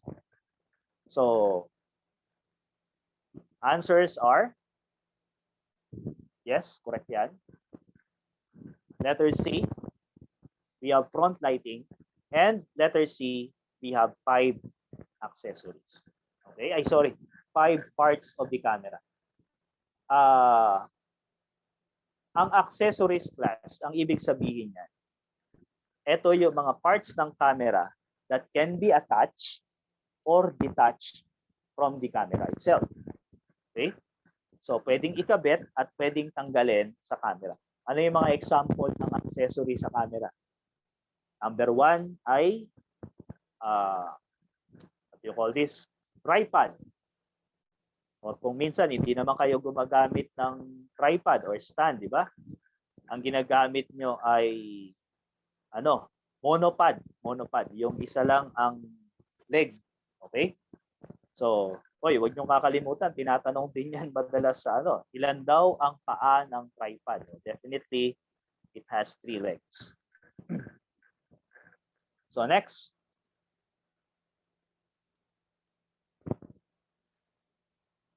Its sensitivity does not include the colors of visible light. So, anong film dito ang hindi sensitive sa visible light? To answer this correctly, you must know what are the colors of visible light. Okay, is it the infrared film, the panchromatic film, orthochromatic film, or blue sensitive film? The answer for 152 is, take note basahin maigi, does not include the colors of visible light. Okay? The answer is letter A, infrared film. Ang infrared film ay sensitive lang sa dalawang radiation. Sensitive siya sa infrared, sensitive siya sa ultraviolet. Wala siyang sensitivity sa kahit na anong kulay ng light. By the way, ano-ano ba yung mga colors of light? Okay? We have blue, green, and red. But of course, originally, yes, ang kulay talaga niyan is yung Roy-G-Biv, yung sa rainbow. Okay? Pero sensation lang yung mga kulay na yan. The primary colors of those rainbow colors came from red, in proper order, blue, green, and red. Okay? So, let me explain why the other choices are not the answer. So, the blue sensitive film is sensitive to ultraviolet and also to the blue colors of light. Remember this class, kung saan sila kulay sensitive. Orthochromatic film is sensitive to ultraviolet rays, to the blue color, green, except red. Okay? Yung panchromatic film, ang film na may pinakamaraming sensitive sa colors of light, because the panchromatic film is sensitive to the blue color of light, green colors of light, and red colors of light, except infrared. Okay? So ang infrared class ay sensitive lang sa ultraviolet at saka sa sarili niyang radiation, which is infrared. Next. Okay. So F4 will admit how many times more light than F11? 2 times, 4 times, 6 times, or 8 times. So, okay. Dapat, para masagot nyo to, you must know the proper order of the F numbers. Okay, so,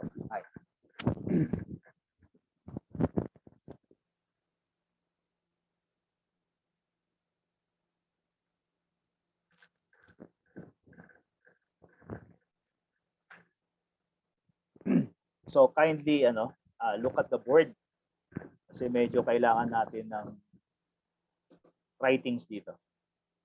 So ang pinagko-compare natin is F4 and F11. So F4, what is next to F4? The next is F5.6. The next is F8. And the next is F11. Okay? So ito ang pinagko-compare natin. Lahat ng papunta doon,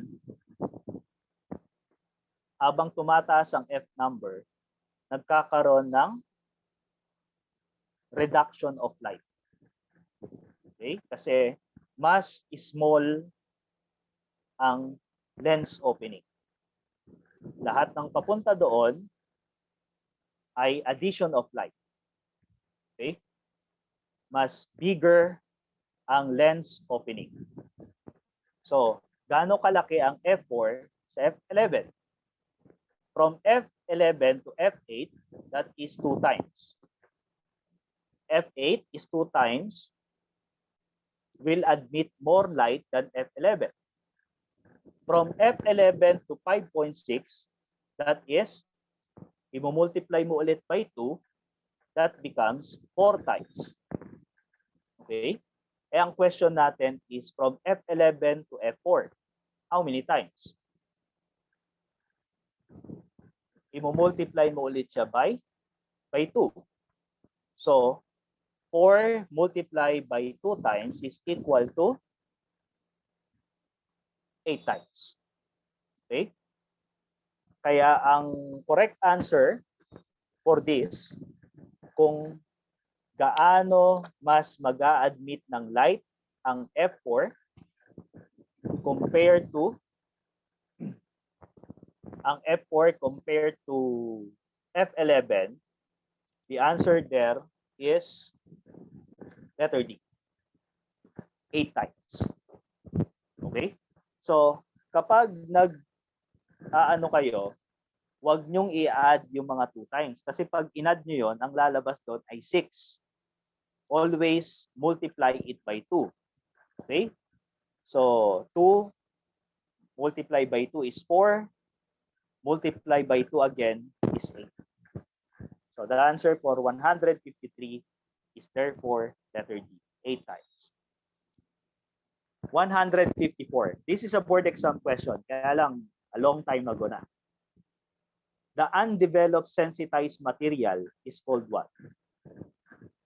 Film, photograph, negative, or positive flame. So, simple but tricky. Diba? Undeveloped sensitized material. Ibig sabihin, hindi pa nalalagay sa chemical processing. Anong tawag doon?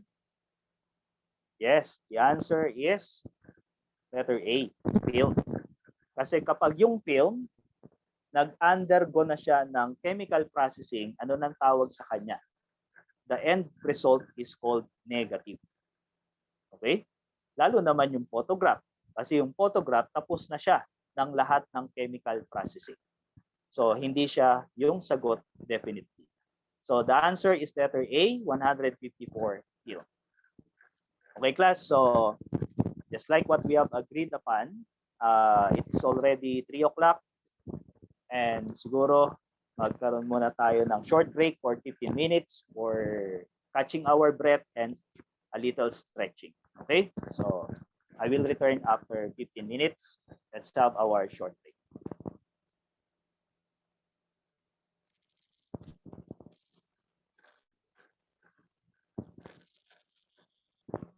As to the items, may nagtanong about the items.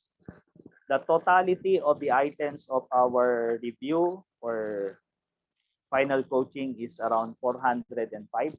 Okay, so I think there will be 2 parts for this. So I will leave now and then return after 15 minutes.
Okay, so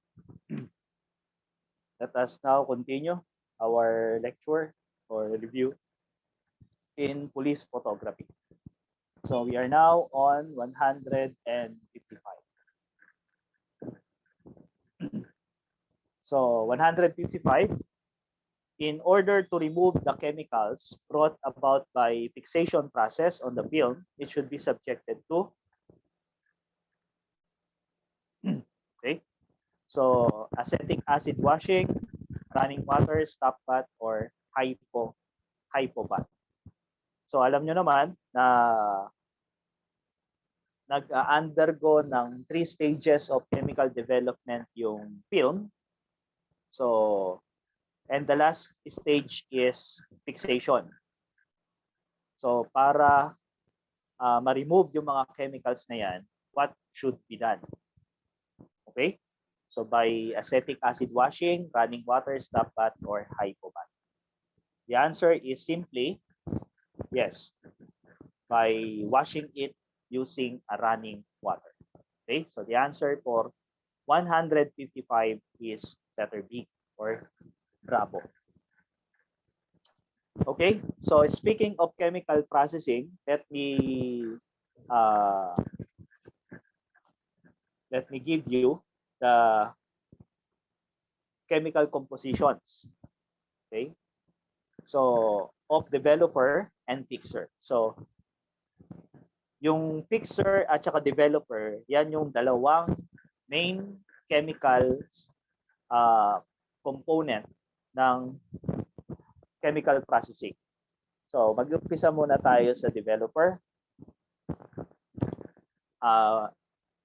Ang composition ng developer are the following: elon or hydroquinone. This act as a reducer or developing agent. Ito yung responsible for making the image visible. Preservative is sodium sulfite. Accelerator is sodium carbonate. Restrainer or fog preventer is potassium bromide. Okay? So what you need to remember there is yung pangalan ng chemical at saka yung role niya sa developer. On the fixer or for the fixer, ang main chemical niya ay tinatawag na hypo or sodium thiosulfite dissolving agent, sodium sulfite as preservative, boric acid and acetic acid as neutralizer, and potassium alum as hardening agent. Okay? So kapag tinanong yan sa board examination, ang usual na question is what is the role of sodium sulfite in the fixer? So of course, the answer is preservative. So parang mga ganon ang formulation ng question. Kaya you must know the name of the chemical and also the role it plays in the developer or in the fixer. Okay, next. And by the way, no, there are 3 chemical stages. We have developer, stop bath, and the fixer. Okay, baka itatanong nyo anong chemical composition ng stop bath. Ano lang yung class? Plain water lang. Or minsan hinahaluan nila ng acetic acid. Let's continue. Ayan. So, be also familiar sa mga time period involved sa chemical processing. For example, in 156, the time development of photographic paper is what? So, frequently asked also na mga questions yan. 1.5 minutes, 30 seconds, 20 to 30 minutes, or 6 to 7 minutes. What's your answer? The answer here is letter A, 1.5 minutes. Okay? So, meron mga time period yan and you must know and you must remember all those time period. Okay? So, in this 146 time period yan ng development ng photographic paper. 1.5 minutes. Minsan class, kino-convert nila sa choices sa seconds. Okay? Kaya minsan, kung nasanay kayo sa 1.5 minutes, baka hindi nyo makita kagad yung tamang sagot kasi naka-convert siya into another time period, 4 minutes. So, 60 to 90 seconds ang equivalent. So, here are the other time period. 30 seconds ang stopwatch, 20-30 minutes, or 20 to 30 minutes ang fixation. Para sa development ng film, 6 to 7 minutes. Okay? So, titingnan nyo muna sa question ha. Ano ba yung time period?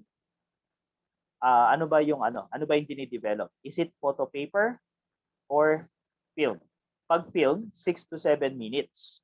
Pag photo paper, yung answer sa 156, 1.5 minutes. Okay? So, I hope you take that in consideration. Next. 157. What is the distance that the lens can move away or towards the film, which the photographic image will still be in acceptable focus? Again, the distance that the lens can move away or towards the film from which the photographic image will still be in acceptable focus. Focal length, depth of field, depth of focus, or what we call focal distance. The answer here is letter C. Okay? Depth of focus. Oh, wag malilito. So, I think may explanation na natin. Yan. Pag sinabi nating depth of field, the measure of the zone of acceptable focus, it is the distance from the nearest object in good focus to the farthest object in good focus. Okay? So, pag sinabing depth of field, ito yung pinakamalapit sa camera na good ang focus at yung pinakamalayong object sa camera na also good in focus. Ang tawag doon ay depth of field. Yung kanina naman, sa 157, ito yung distansya ng lente or ng lens away or towards the film kung saan ang image is magiging acceptable focus. Okay? So, saglit lang.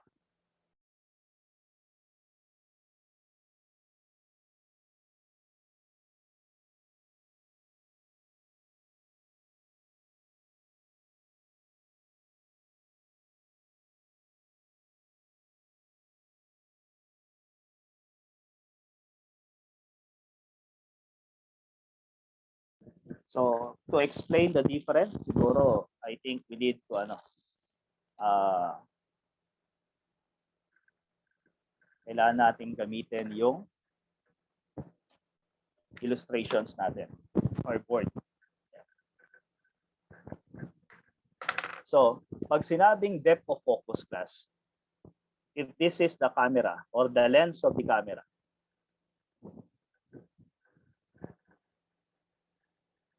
okay? So, if this is the lens of the camera and this is the film,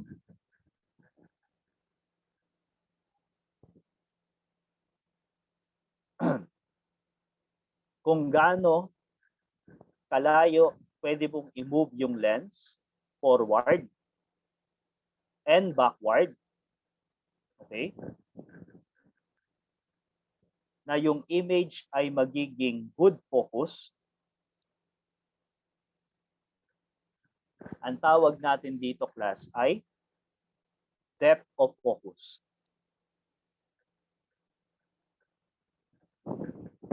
Okay? So, ulitin natin. Ang depth of focus is kung gaano mo kayang i-move yung lens forward and backward sa barrel ng camera nang hindi nagsasuffer yung quality ng focus ng subject being photographed. Ang tawag dyan ay depth of focus. Okay? What about depth of field?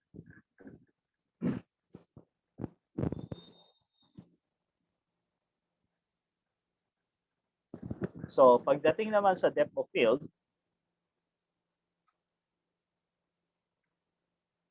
ang usapan sa depth of field ay wala sa loob ng camera. Okay? Nasa labas siya ng camera. Kung ito yung camera, ayan, this is the camera. And this is the nearby object. Nearby. Halimbawa, ang nearby object natin ay circle. Ang far distant object natin ay triangle, far. Okay? So, ayan. So, yung nearby object na sharp ang image, yung far object na sharp ang image, okay? Ang tawag dito sa zone na yan, kung saan lahat ng nandyan is in good focus, ang tawag natin dyan ay depth of field.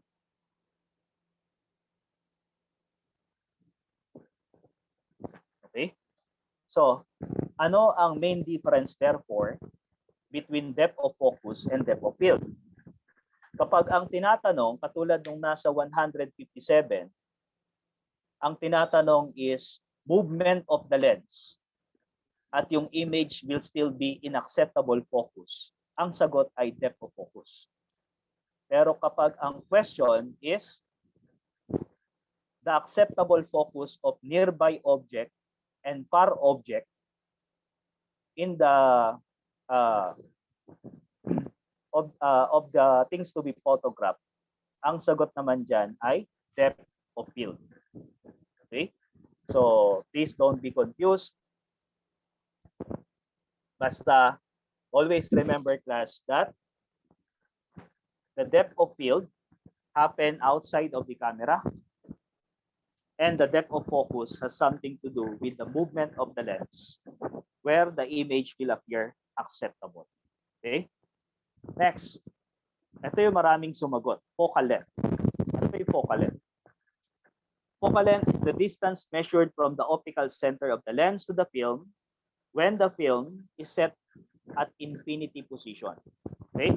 So again, let me explain that using our with an illustration.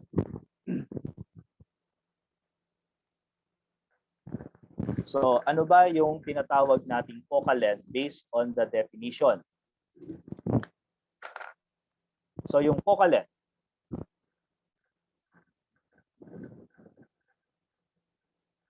If this is the camera, yan.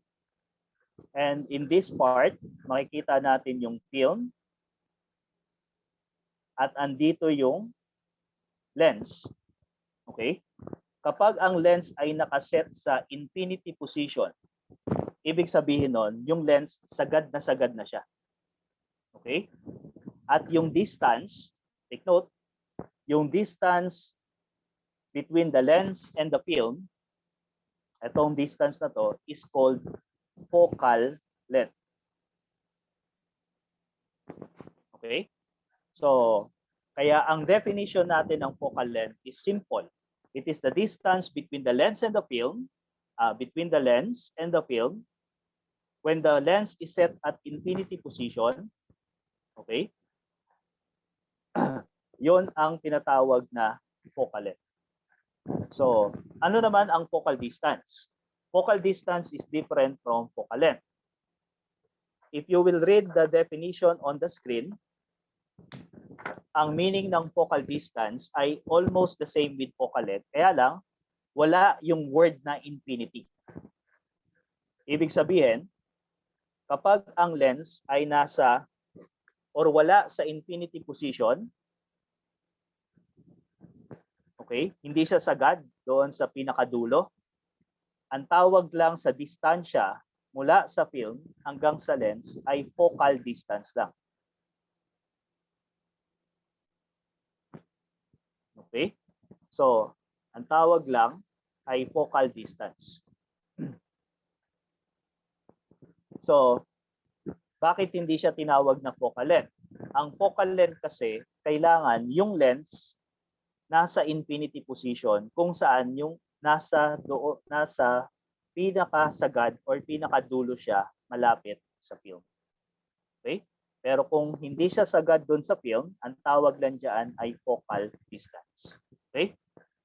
So if you notice, the focal length and focal distance have the same meaning or almost the same meaning. Pero kapag nawala yung word na infinity position sa definition, hindi na focal length yan. It is focal distance. Okay? Another is hyperfocal distance. So for the hyperfocal distance, it is the nearest distance from which it gives the maximum depth of field. So ang mga wordings to remember about hyperfocal distance is that it is a lens setting na magbibigay ng maximum depth of field. Ibig sabihin ng maximum depth of field, yung pinakamalawak na sharpness in the photograph.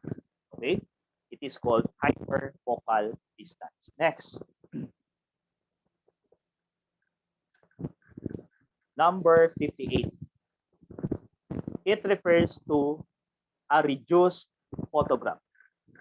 Again, it refers to a reduced photograph. Photograph na pinaliit. What is the, how do we call it? Is it photomicrograph, micrograph, macrograph, or milligraph? The answer here is letter B. It is micrograph. Okay? So, yes, letter B, micrograph. Ano yung photomicrograph? Ito yung photograph na na-produce by photomicrography. Okay? Ano naman yung photomicrography? Ito yung camera na naka-attach sa microscope. Again, yung camera na naka-attach sa microscope, ang tawag natin doon ay photomicrography. Yung resulta is called photomicrograph. Okay? So, maraming question dito sa photomicrography, no? Kaya you must know kung ano ang meaning ng photomicrograph or photomicrography. Yung photomicrography, this is used for magnifying small object in the photograph using a camera that is attached in the microscope. Okay? Again, photomicrography is a process of magnifying minute objects, okay, using a camera that is attached in the microscope. So, next. Number 159. Angle of view and image size are controlled by what?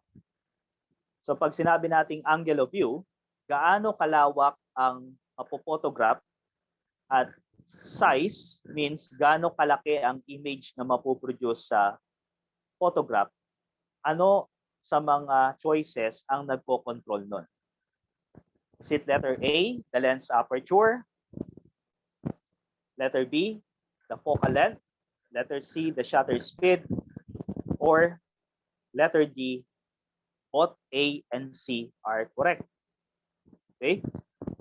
In 160, refers to the science, application, and practice of creating durable image which can aid investigations. Okay? So, sketching, painting, photography, or drawing. So, the answers to these questions are letter B, focal length.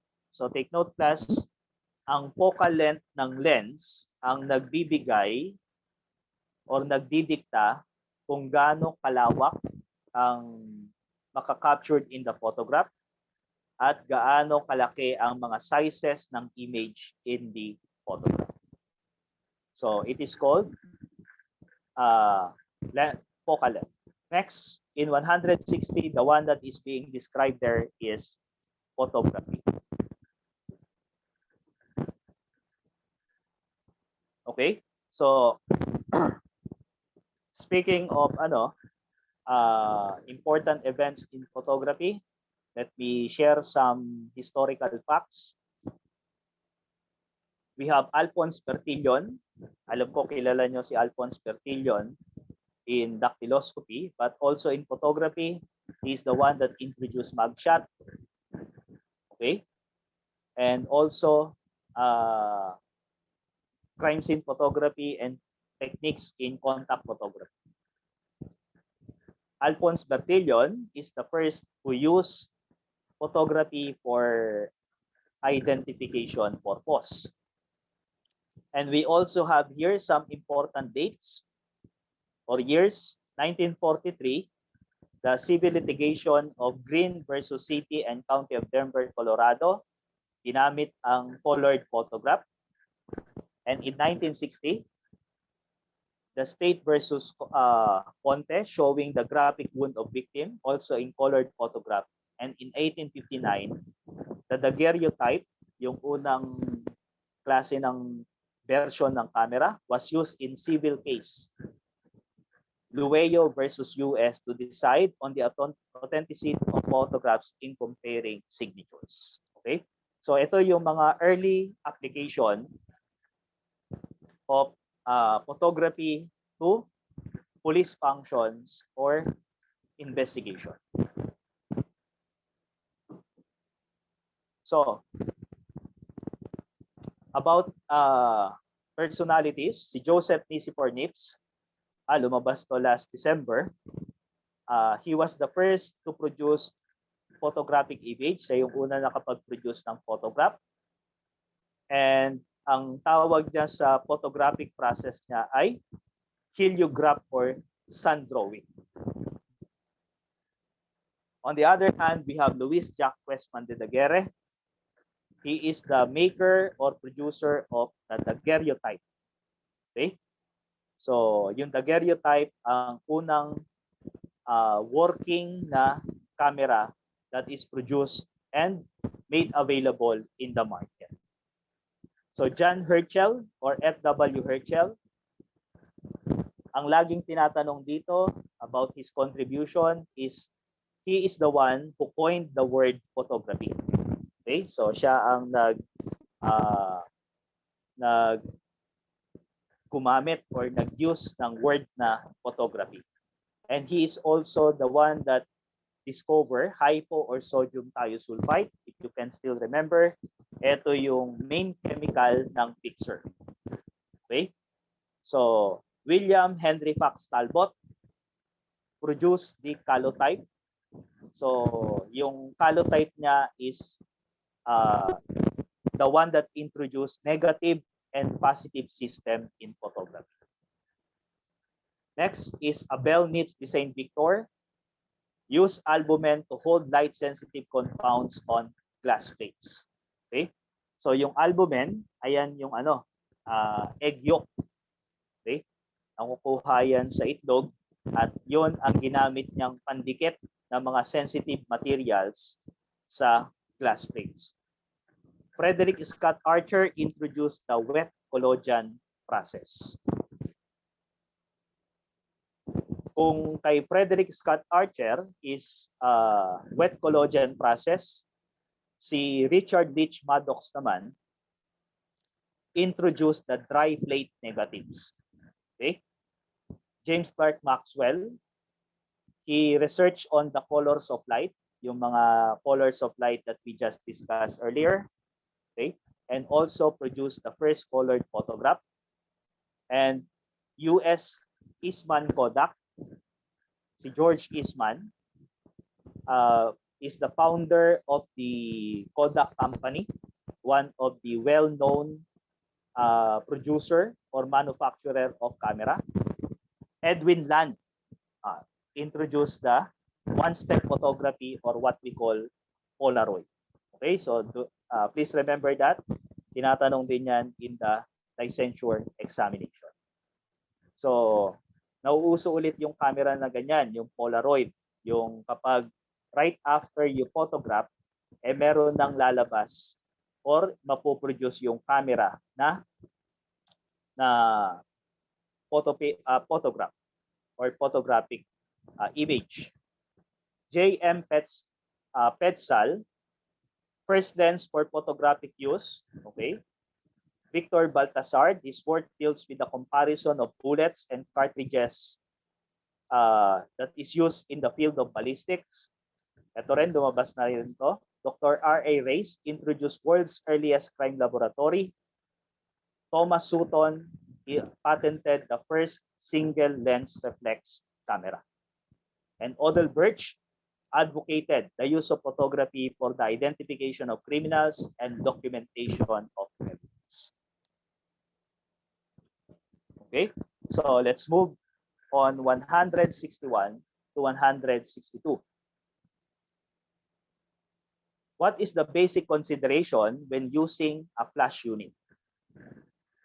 Is it perspective, parallax, synchronization, or light intensity? 162. It gives the enlarger an upright appearance.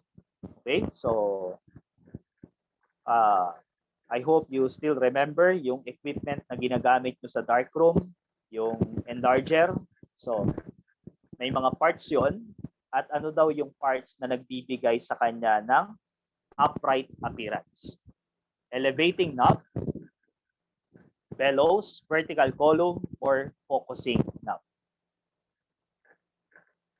Answers are 161 and 62, letter C, and letter C. So, synchronization. Okay? Kasi kapag gumamit ka class ng flash unit, dapat sabay yung pagbibigay ng ilaw ng flash at pagbukas ng shutter. So, it needs to be what? It needs to be synchronized. Otherwise, magkakaroon ng problema yung final print or yung photograph that you will produce. Okay? And the part of the enlarger that gives upright appearance to the instrument or to the equipment is called vertical column. So, yung elevating knob, ito yung part ng enlarger para ma-control mo yung size ng photograph that you want to produce. Okay? Gusto mo bang 1 by 1, 2.5 by 2.5, or what other sizes? So you can adjust the elevating knob. Okay? Yung focusing knob, yan. This is for what? This is for adjusting the sharpness of the image. Okay? So here are the discussion or the definition of the other parts of the enlarger.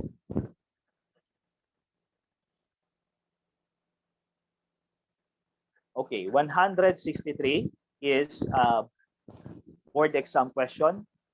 What is the lens with a focal length less than the diagonal measurement of the negative material?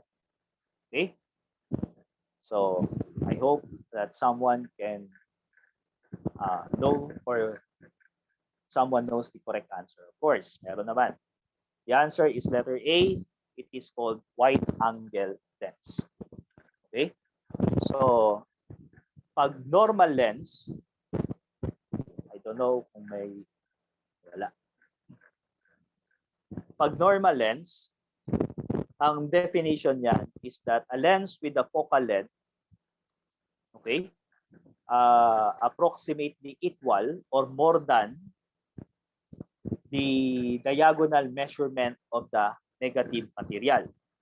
Kapag telephoto lens, a lens with a focal length, more than twice the diagonal measurement of the negative material. So that is the telephoto lens. While the zoom lens is defined as the lens with a variable focal So another important notes. So millimicron or nanometer, it is the unit of light wavelength expressed in million part of a millimeter. Ito yung unit of measurement na ginagamit natin sa mga radiations. Example, infrared, di ba? Ultraviolet, and so on and so forth. We can also use angstrom. It is also a unit of light wavelength which is expressed in 10 million part of a millimeter. Okay? So sometimes there are questions about this. 164 to 165. It is the type of an artificial light which makes sympathetic ink visible. Okay? So in question document, we learned that when we say sympathetic ink, it refers to invisible ink. So, alin dyan ang makakatulong in revealing sympathetic ink? Ultraviolet, transparent light, infrared, or oblique light? 165. Why must taking of photograph from an unusual camera position in crime photography be avoided? Okay? Bakit kailangan mong i-consider yung camera position sa pagpo-photograph? Letter A, it distort focus. Letter B, it distort perspective. C, it distort magnification. Or letter D, it distorts texture. The answer to these questions are letter A. For sympathetic ink, we can make use of ultraviolet light. And letter B, it distorts the perspective. Okay? Minsan, kapag mali ang anggulo ng pagkakamera mo or pag take mo ng picture, nagkakaroon ng maling interpretation or orientation sa photograph. Okay? So, you need to be what? You need to be very careful sa pagpili ng tamang positioning of the camera para mas mapakita mo yung as part ng crime scene. Next. 166 to 167. In photographing the scene of the crime, what view should be used in order to show the best picture of the nature of the crime scene? Okay? So, alin daw ang view na best na magpapakita ng nature of the crime scene? Medium, general, close-up, or extreme close-up. Next, 167. Laser light is also referred or also known as what? Ultraviolet, coherent, visible, or heat light. The answers to these questions are letter A, medium view or medium range. And for 167, letter B, otherwise known as coherent light. Okay? Now, for 166, ano ang view na mag-e-establish ng place or location of the crime scene? So the answer there is letter B. Okay? General view. Take note yung general view para yan sa pag-establish ng location or place of the crime scene. What about the close-up view? Yung close-up view naman, ginagamit yan sa pagpo-photograph ng individual evidence. Okay? Next. In 167, additional notes, yung heat light, that is the other term for infrared. Okay, so I hope you take note of that. Yung heat light, that is another term for infrared. So let's move to the next set of questions. 168 to 169. When one uses a photographic filter in taking a photograph, he is actually blank the light rays or color from the light to reach the film. So when you use a photographic filter, what happened to the light? Magkakaroon ba ng addition of light, multiplying or multiplication of light, subtraction of light, or division of light? 169. A type of lighting condition at which object in open space casts a transparent shadow caused by thin clouds covering the sun. Okay? So I hope that you include this in your review. Ano ang nire-refer dyan? Is it hazy sunlight, dull sunlight, bright, or none of the given choices? Answers: letter C, subtraction, and letter A, hazy sunlight. Okay? So kapag gumamit ka ng photo filter at kinabit mo yon sa dulo ng lens ng camera, nagkakaroon ng pagbabawas ng light or subtraction of light. On the other hand, alam naman natin yung mga different daylights. We have hazy sunlight, the one that is described in question number 169, dull sunlight, the condition in which the sun is totally covered by the clouds, di ba?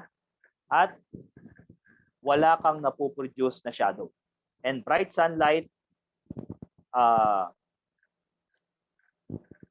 the shadow that you produce is very dark, okay? Or dark shadow.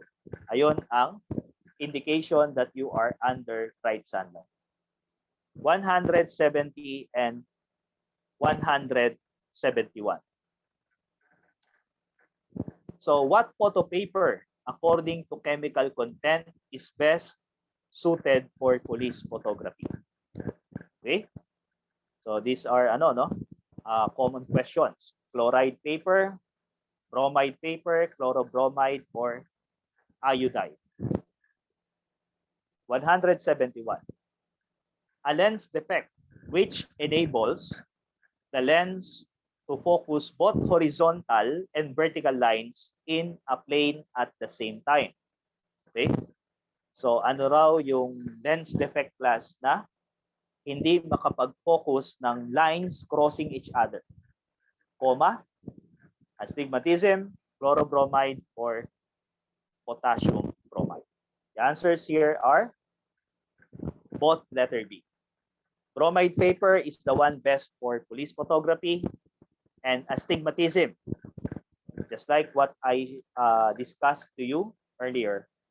Pag sinabi nating astigmatism class, yan, inability of the lens to focus lines that are running or crossing each other. Next. So here are the others. Then here are the other lens defect. Meron tayong tinatawag na spherical aberration. Okay?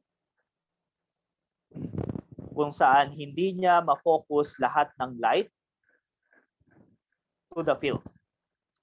We also have curvature of field, which I already explained. Distortion, okay? Defect in the shape of the images in the photograph. Okay? So may dalawang uri class ng distortion. We have pincushion distortion, kung saan yung straight ay nagiging curve inward. Barrel distortion, kung saan yung straight object in the photograph, yung straight object nagiging curve outward in the photograph. Okay? So ang pangalan ng lens na pwedeng mag-correct sa problem ng distortion is called rapid rectilinear lens.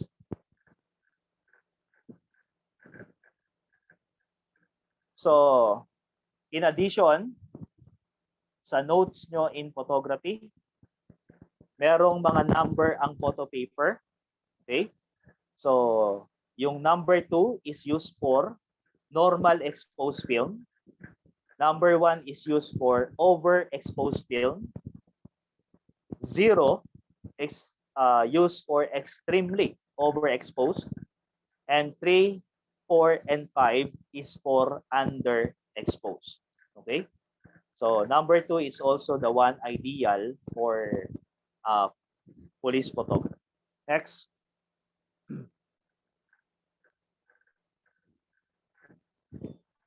Okay. 172 to 173. There are how many layers of emulsion can be found in color print film? Okay, so ilang emulsion layer ang meron sa color film? Color print film. Number 173. Shutter speed setting at which the shutter remains open as long as the shutter release is depressed and close as soon as the release return to the normal position. Okay? So 172 and 173. By the way, no, ang tinatanong sa 173 is ano daw ang shutter setting na continuously naka-open ang shutter when the button of the camera is pressed. So we answered that and discussed that earlier. Yes, that's correct. The answers are letter D. There are 3 layers ng emulsion para sa color print film. Sa black and white, ilan ang emulsion layer na black and white film? There is only 1 emulsion layer. Okay? So take note of that. And you are correct. In 173, that is called B setting.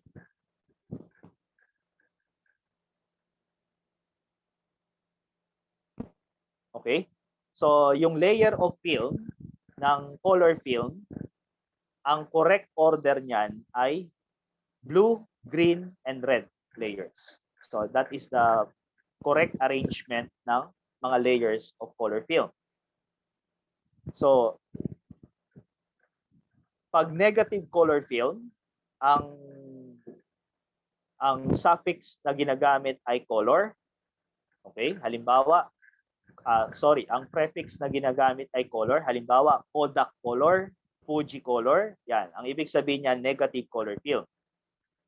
Pag reversal color film, ang suffix na ginagamit ay chrome. Okay? So, pag negative black and white, gumagamit ng pan or ortho. And the 3 F's of photography, these are just additional informations, are focus, film, and filter.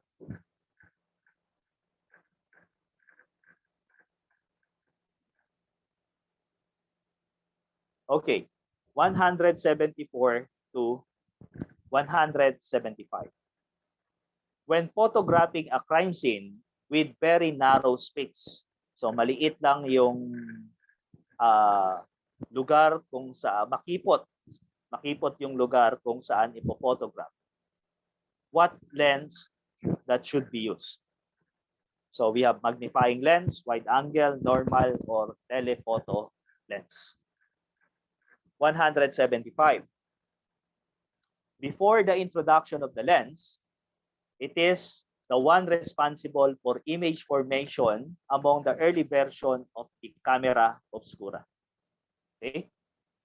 Is it mirror, pinhole, tracing paper, or artist? So, kapag masyadong makipot ang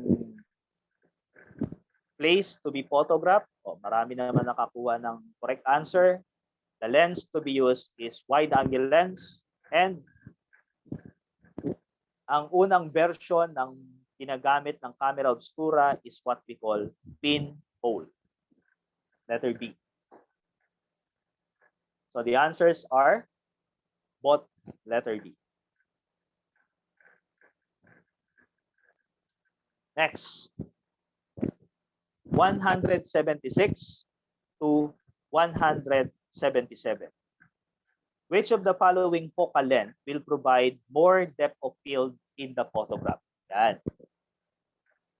Alin daw dyan ang magbibigay ng mas malawak na sharpness in the photograph? 35 mm, 30 mm, 25 mm, or 100 mm? 177. What is the function of the film in the camera? Ano ba ang role ng film? Is it for letter A, image recording, letter B, prevention of unwanted exposure, letter C, image formation, or letter D, image development? Okay?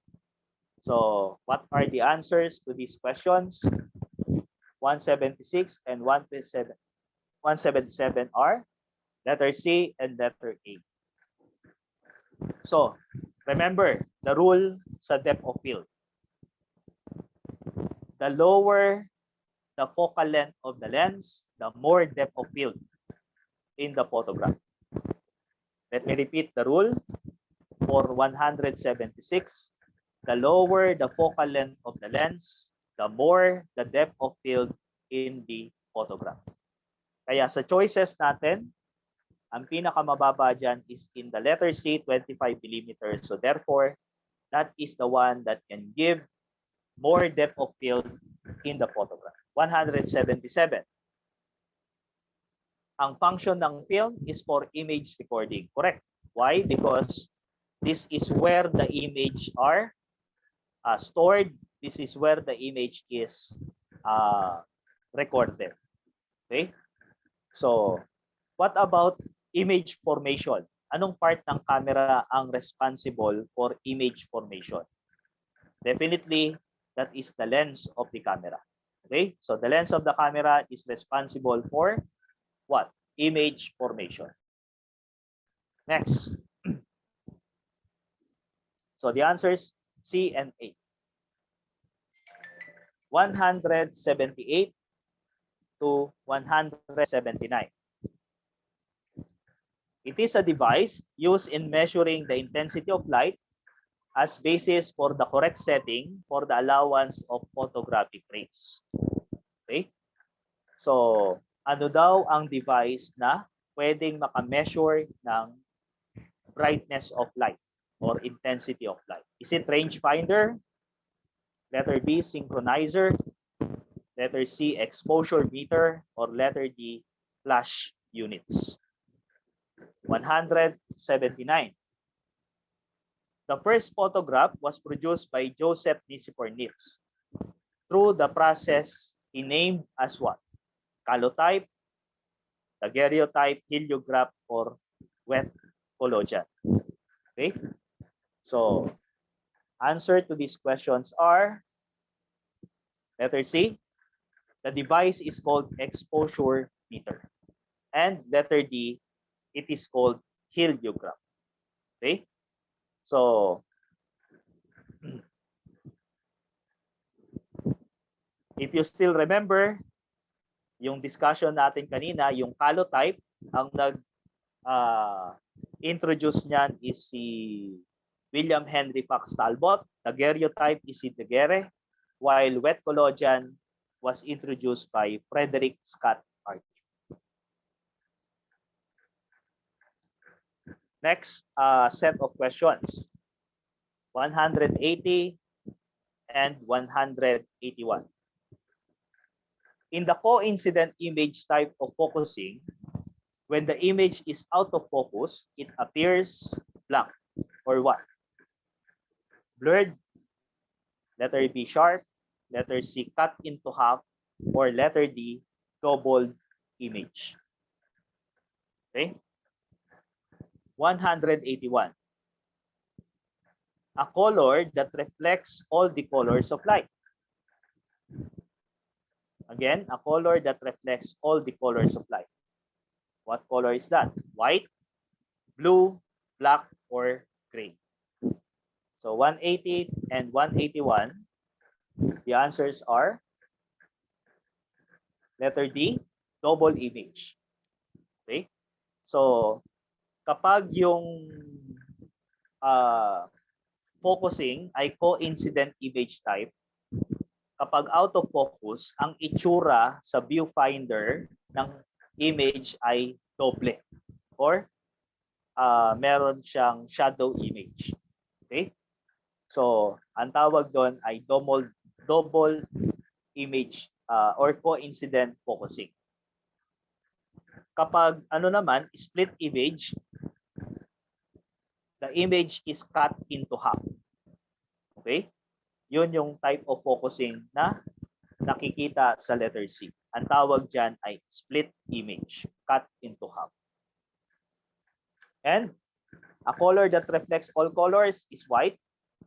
Pero kung ang tanong naman class ay a color that absorbs all colors of light, the answer is black.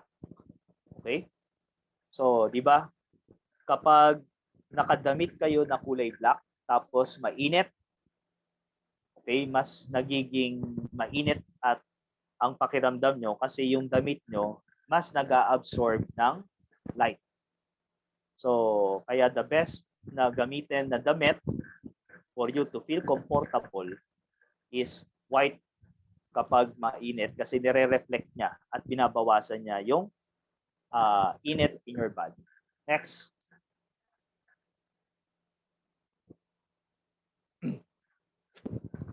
(182 to 183).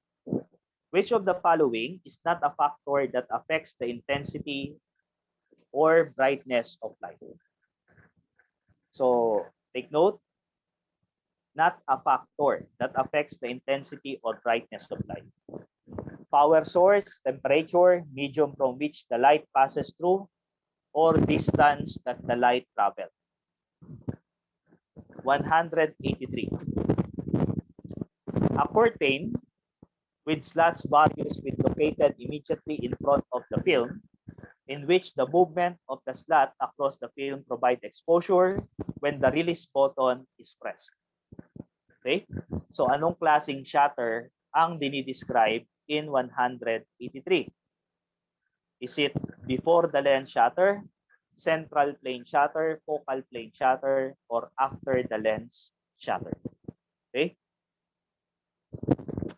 So, answers to these questions are letter B, temperature.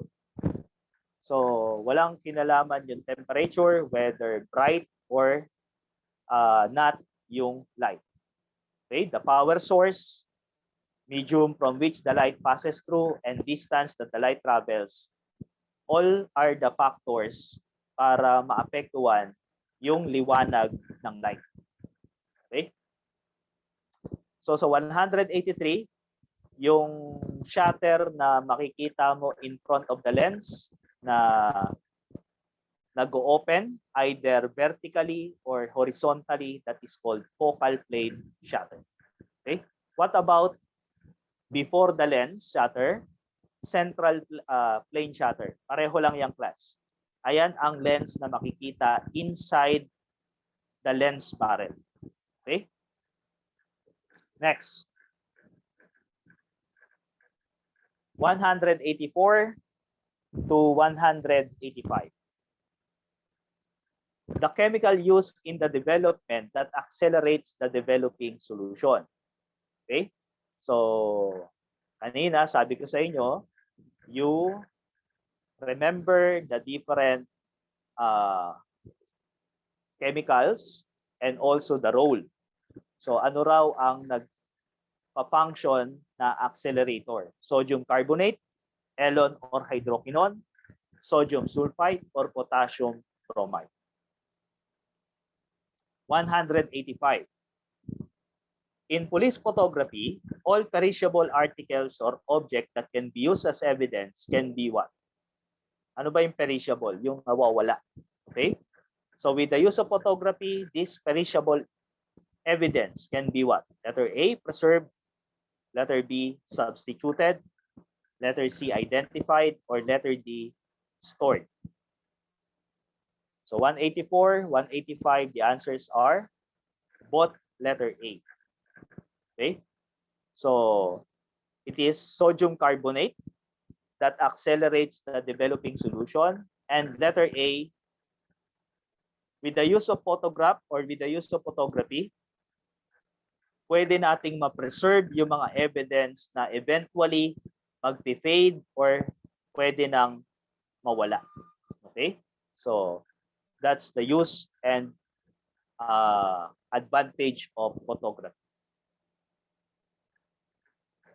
Next, 186.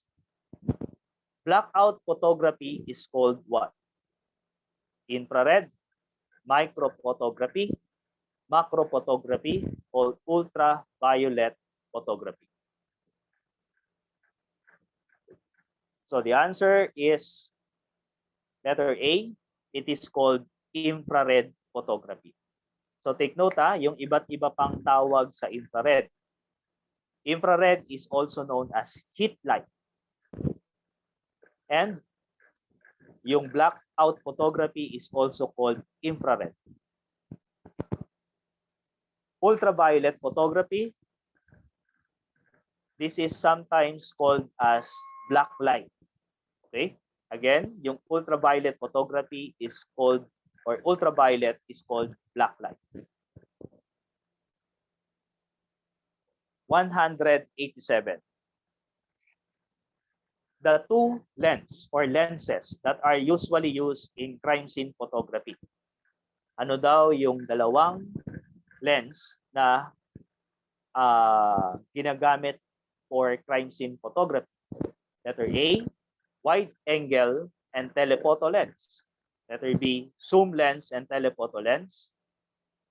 Letter C, normal and wide angle lens. And letter D, normal and then telephoto lens.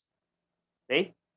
So the answer for 187 is letter C, normal and wide angle lens. Saan ginagamit ang normal lens sa crime scene photography?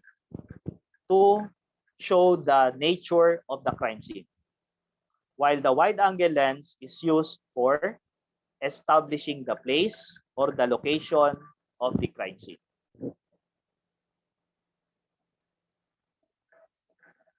(188)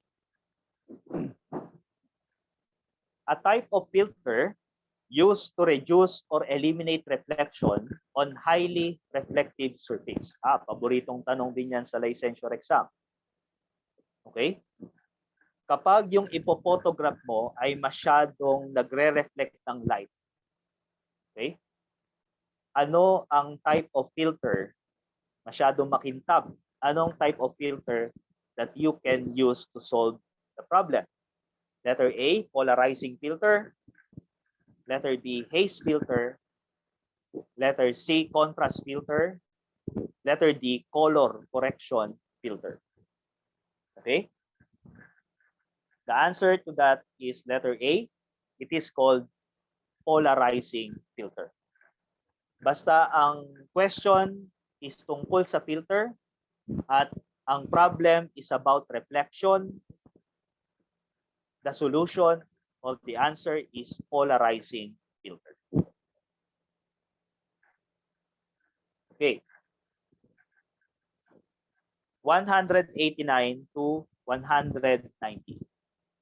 Which lens is ideal for surveillance work since it will allow you to watch your subject from a great distance? 25 millimeter, 100 millimeter, 50 millimeter, or 28 millimeter. Okay? So, sa 189, ang sagot talaga dyan, diba? Ang ideal for surveillance ay telephoto lens. So, alin dyan ang telephoto lens? 190. A celluloid or glass-coated sheet with emulsion of silver halides which retains latent image when exposed to light. So, what is being described in 190? Is it film? Letter D, negative. Letter C, photo paper. Or letter D, photograph. Okay?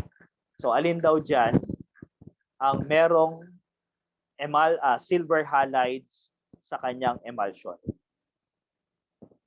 Answers to these two questions are letter B, 100 millimeter. Take note class kapag matataas na yung focal length ng lens, katulad ng 100 millimeter, mga telephoto lens na yan. Okay? Mga pag lumagpas na ng 74 yung lens or focal length ng lens, that becomes telephoto lens. So 190, the one that is being described there is called film.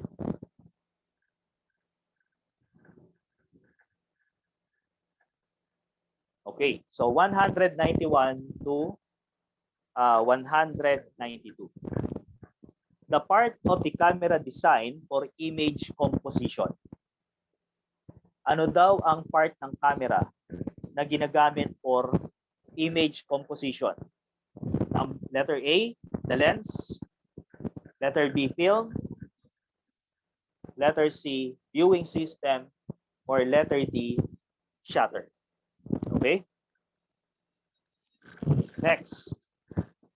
Number 192. Which of the following best describes the main feature of the calotype? So remember, the calotype was introduced by William Henry Fox Talbot. And ano ang pinaka feature ng calotype? Letter A, it utilized mercury vapor in fixing the photograph image. Letter B, it utilized collodion in affixing light-sensitive materials. Letter C, the camera used is equipped with flexible roll films. And letter D, it utilized paper in the production of its negative. So the answer for these two items are the following. Letter C, the viewing system. Ano ba yung viewing system?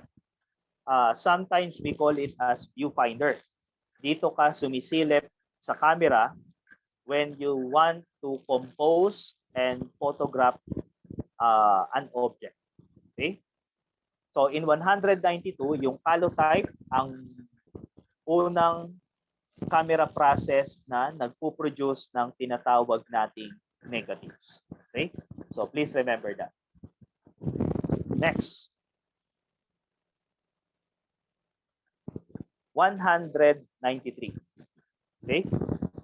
So what part of the eye that is actually sensitive to light? Remember class that the eye is operating the same like the camera. Okay? So kung paano nakakakita ng image yung mata ng tao, ganun din ang principle behind the camera. So ibig sabihin, may mga parts of the eye na ganun din ang function sa parts ng camera. Okay? So in the question, anong part of the eye that is actually sensitive to light? Like the film. Is it the iris, the lens, the pupil, or the retina? The answer to that particular question is letter D, retina. Okay? Is the part of the eye that is actually sensitive to light. So that one is also a board exam question. So you must know the parts and counterparts of camera and the human eye. So yung iris is the counterpart of diaphragm in the camera. The pupil is the counterpart of the aperture in the camera. Okay? And of course, yung lens, pareho lang. Meron ding tinatawag na part ng human eye na lens. So, again, remember the counterparts. Next. Let's go to 194 to 195.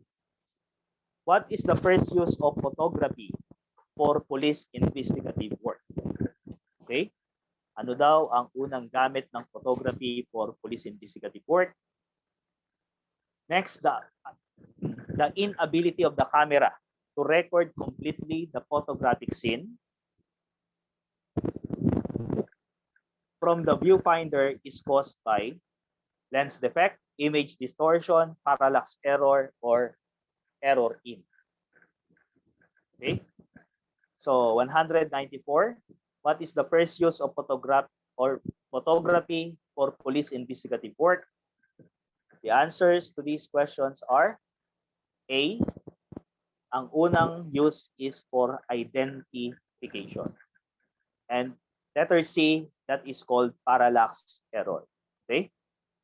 So yung parallax error, let me explain briefly. Yung parallax error class, pagtingin mo sa viewfinder, kumpleto yung image, pero pagdating sa final print or sa photograph, some part are missing. Okay? Some part are missing. Hindi or nakat yung photograph or yung image in the photograph. Okay? So ang tawag natin dito ay parallax error. Yung parallax error, ang problema dyan is what? Improper alignment ng viewfinder at saka ng lens of the camera. Next. So, record purposes is considered to be the utmost use of photography in police work. So, titingnan nyo yung question class para hindi kayo malito. Kapag ang question is the first use of photography in police work, ang sagot ay identification. Pero kapag nakalagay sa question at most use of photography in police work, the answer is recording purpose or for recording. Okay? So, be critical sa pagbabasa ng mga wordings na ginagamit nila in the questions. Pentaprism. The lens systems of the camera reflect the light that passes through the lens and mirror, making the image possible to be viewed from the viewfinder. So, ang solution sa problema na diniscuss natin kanina na parallax error is called pentaprism. Okay? So, common yan sa mga camera na SLR or single lens reflex camera. Okay? So, ito yung yung mga complex arrangement ng mga mirrors inside the camera para kung ano yung nakikita mo sa viewfinder ay exactly the same ang nakakapture ng lens. Okay? So, because of pentaprism, sa SLR camera, yung viewfinder and the lens seems to be connected to each other. Okay? So, next.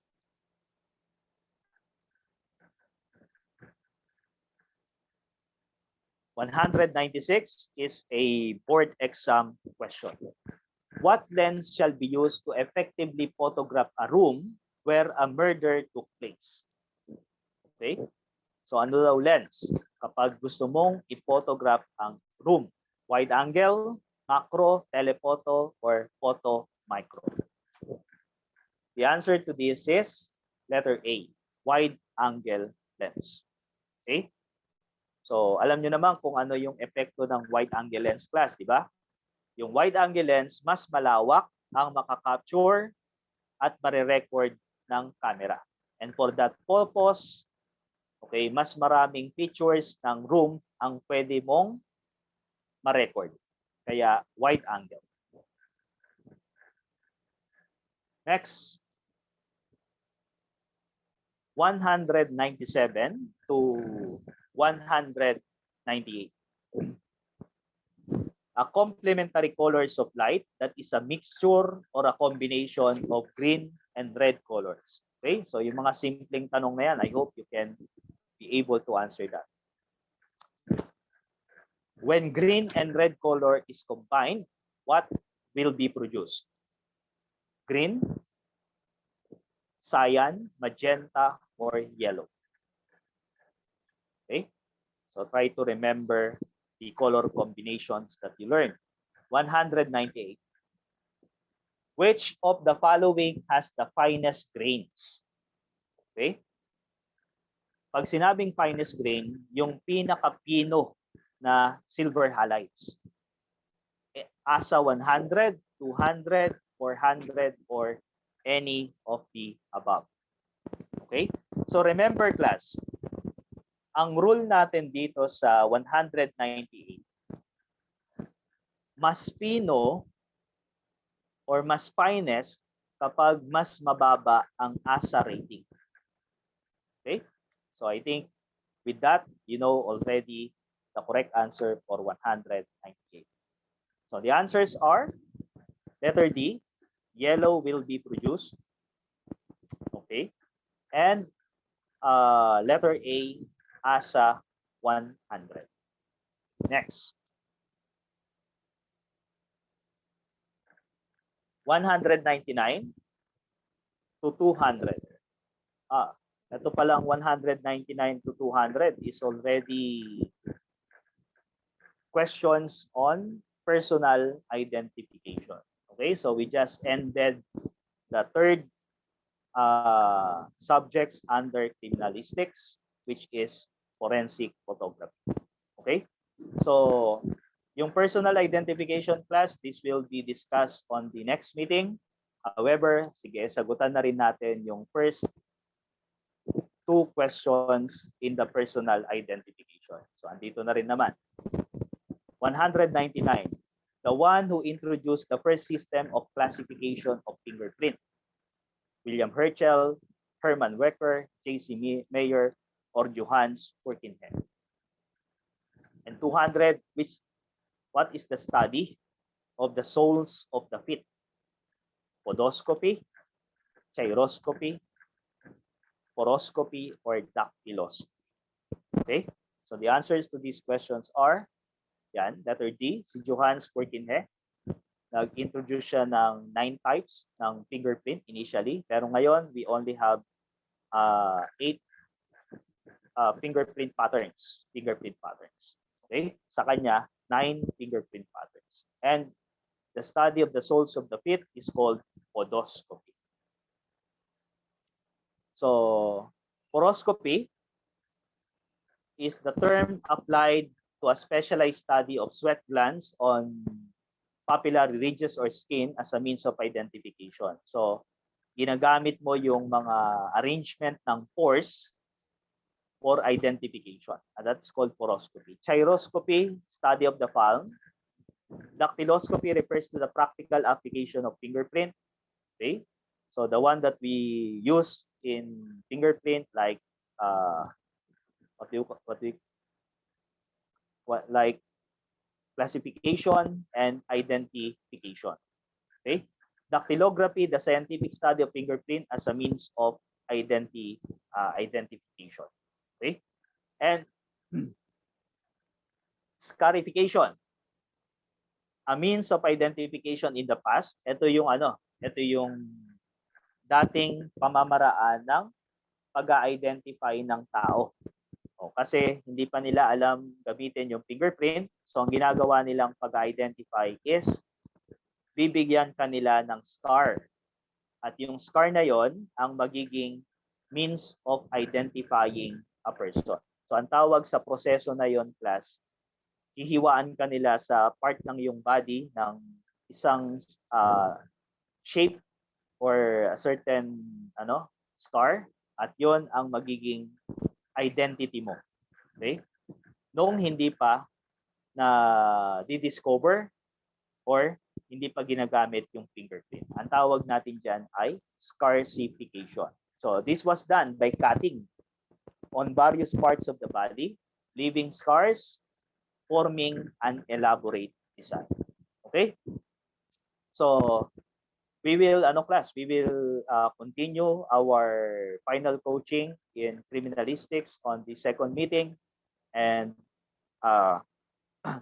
we will continue on personal identification and the rest of the subjects under criminalistic or forensic science. Okay, so that will be all to everyone. Thank you very much. Okay, So, and thank you for staying. God bless. Dismissed.